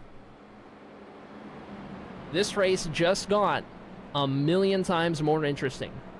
Race leader Matt Semple, last pit on lap 110. He has no tires remaining. Second place Chris Rose, last pit on lap 127. 17 lap better tires for the 07 of Rose, now in second place. As is the case for Casey Tomlinson in the 7, currently running in third. As is the case for Andrew Caldwell in the 46, running in P5. Paxton Frith up in this mix in P4. He last pit on 110, same as Matt Semple. And everyone behind the top 5, for the most part, also in a position on older tires. You have to go back to Dave Gainforth in P11, to find the next driver who pit on lap 127. Dave Gameforth in that 15 car, looking to have a great shot here at the top 10 in that raid machine. But as it sits, Matt Semple may very well be a sitting duck here on this green-white checkered attempt. This is going to be 2 laps to go at the restart. Take 1 lap under green. The next one is the final lap, assuming a caution does not come out. Chris Rose in P2, looking for his first career win in the Cyber Thunder Racing League, has an opportunity to make it happen. Casey Tomlinson from P3 is looking for his first career win in the Cyber Thunder Racing League and has an opportunity to make it happen. If you would have told anybody that the 7 machine was going to be sitting in 3rd on some of the best tires with a green-white checkered coming up here at Kansas, I don't think anyone would have believed you. But here we go with Casey Tomlinson starting inside of row number 2. The lights should go out on the pace car this time around, and we will set the field 2 by 2 for attempt number 1 at overtime. We get 3 attempts to make it happen. If a caution comes out on the first green flag lap, we reset and we try again for a maximum of 3 attempts before we end the race under yellow. Matt Semple is on 17 lap older tires than the 07, the 7, and the 46. This could be the opportunity of a lifetime for Chris Rose outside front row. This could be the opportunity of a lifetime for Casey Tomlinson inside row 2 to make it happen. But can Matt Semple, defending series champion, defy odds yet again and hold off to win this race on 17 lap older tires? He defied all odds last season when he went out there and toppled the 2 giants of the Cyber Thunder Racing League, Cody Gibson, Greg Mitchell, and won the championship. He has the opportunity to do so again as the pace car gets ready to pull off for potentially the final time tonight. Green flag in hand and ready as we approach the restart zone. When does Matt Semple launch, and how good does that outside row get?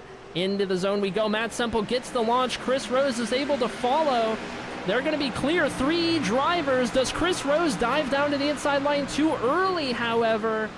Maybe subject to post-race review, is worth 3 wide a little further back. Andrew Caldwell to the inside. He is going to try and get clear, and he does get clear in time on those brand new tires. As we head down the back straightaway, the top 4, Matt Semple and 3 drivers on brand new tires. Chris Rose sends it to the outside as he looks to work around the 16. He keeps it pinned. Matt Semple into the 07. Here comes Casey Tomlinson to the inside. He gets bumped and Tomlinson goes sideways. 1 lap to go. Chris Rose with the advantage. Matt Semple's going to drive it in, but here comes Andrew Caldwell from the high lane. Matt Semple has to get out of it. The 46 with the momentum down the back straightaway. Andrew Caldwell with a shot at glory. Where does Chris Rose go? To the inside, looking for his first career win through 3 and 4 for the final time. Can Caldwell get the run?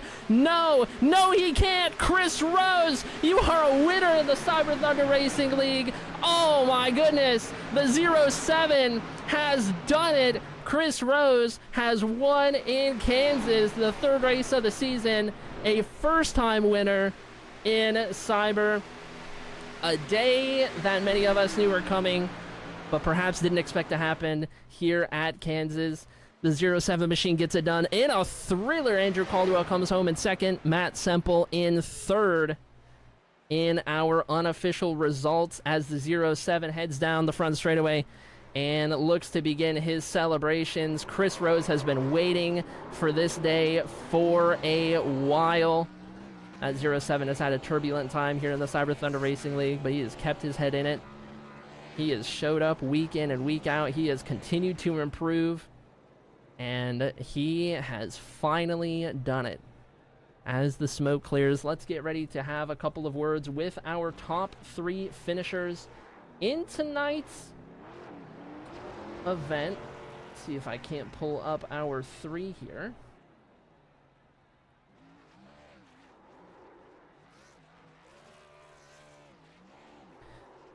All right, let's start with to start with our third place finisher. We've got Matt Semple in the 16. You came home in P3. There was not much you could do there at the end, Matt. You were a sitting duck there, 17 lap older tires than the others around you. But I tell you what, you held on a lot longer than I thought you would be able to. Walk me through your race.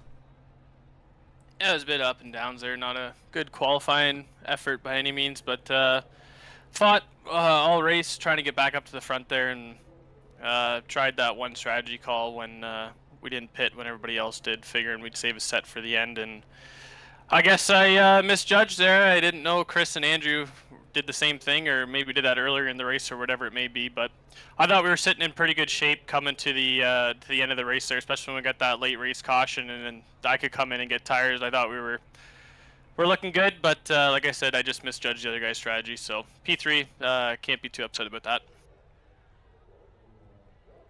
Can't be too upset indeed. And with that, we get to turn our attention to Daytona in 1 week's time, which feels a little weird for the fourth race of the season. But through these 3 races, that 16 has come out here and put in solid performance after solid performance. You're kind of making a name for yourself this season as the driver who is not around at the start, and then all of a sudden everyone's got to look out for you in the closing 50 or so laps. How do you feel about heading into Daytona next week, and how do you feel about your start to the season?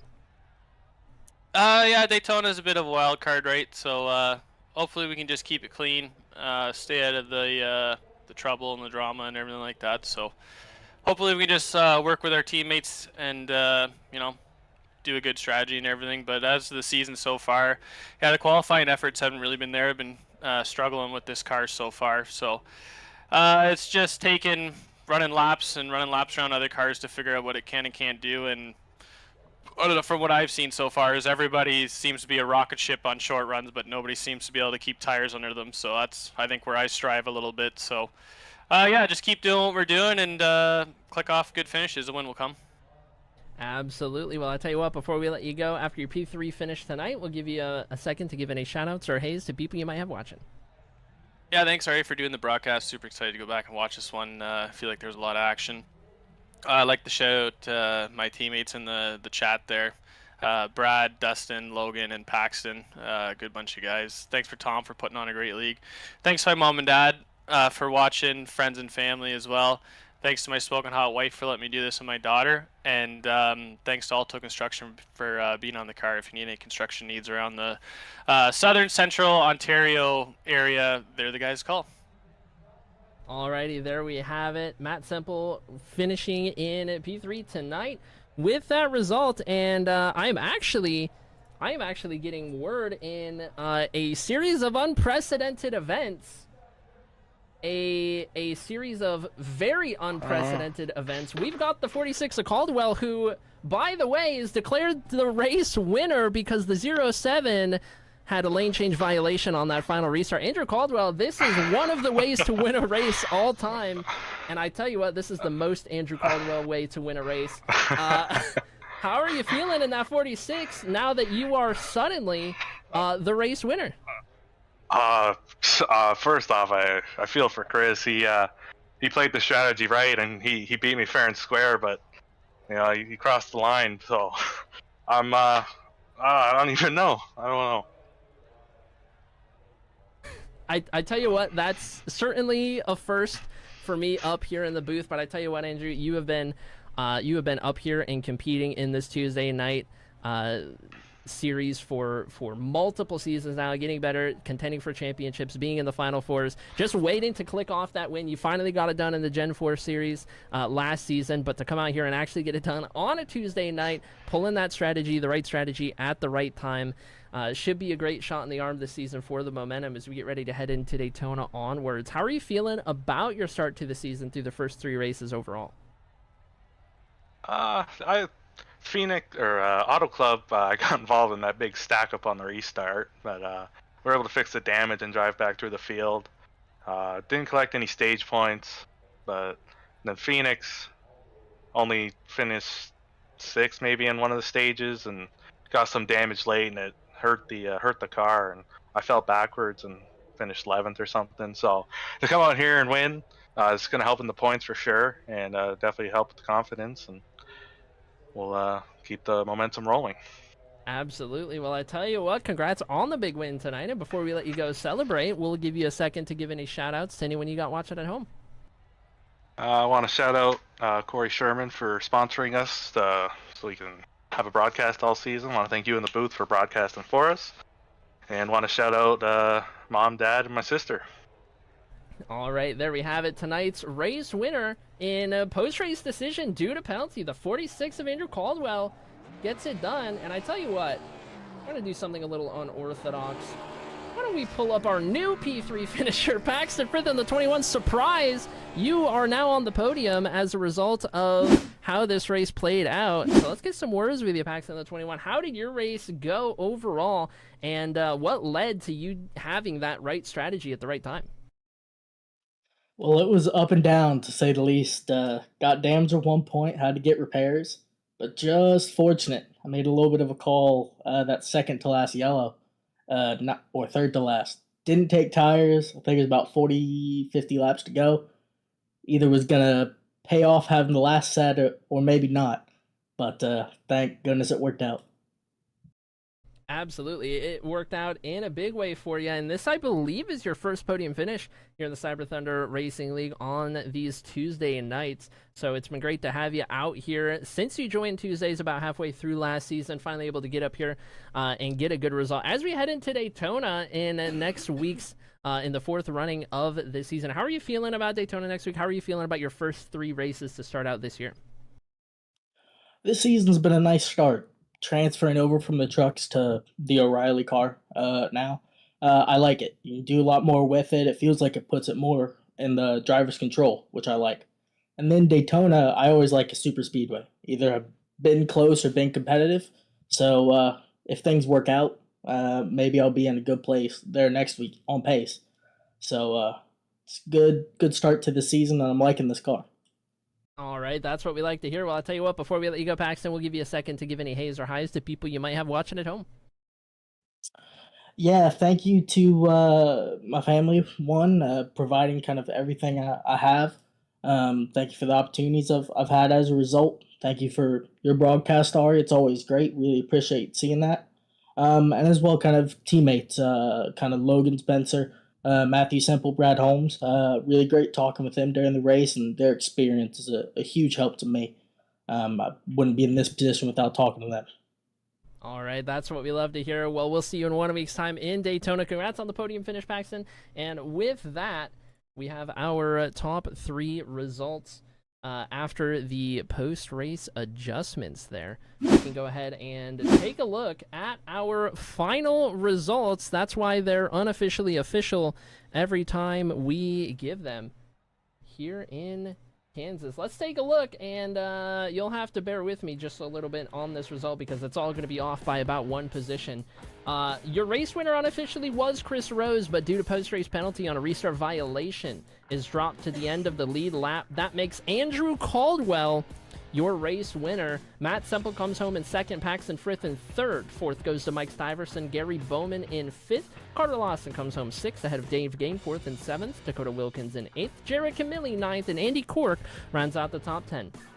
11th is going to go to Brad Holmes, Stephen Music in 12th, Jason Raymond 13th, Lee Campbell 14th, 15th Greg Mitchell, 16th Nicholas Popejoy, 17th Eric Anderson, 18th Andrew Popejoy, 19th James Kinder, 20th Casey Tomlinson, 21st Dustin Ping, 22nd is where Chris Rose should fall to at the end of the day, 23rd will go to Rick Thompson, 24th Tom Richter, 25th Philip Van Vliet, Frank DiMaggio in 26th, James Default 27th, Ed Jurgen, Brandon Thompson, and Cody Gibson round out the top 30. 31st is Amanda Sherman, ahead of Logan Spencer in P32, Corey Sherman in 33rd, Larry Bell 34th, and Chris Letts 35th. Rounding out our field of 40, it's going to be Leroy Koblenz in 36, Jared Anderson, Brian Dorsey, Nathan Dufton, and Christian Worsham in that order. With that, we are ready to turn our attention to Daytona in 1 week's time. Next Tuesday night, out here on the Cyber Thunder Broadcast Network for race number 4 of the season. 3 races down, 20 races to go to crown a champion here in 2026. Make sure you drop a like on the broadcast. Make sure you subscribe to the Cyber Thunder Broadcast Network to make sure you never miss a second of racing action. And we will be back in 1 week's time for some high banks action in Southern Florida.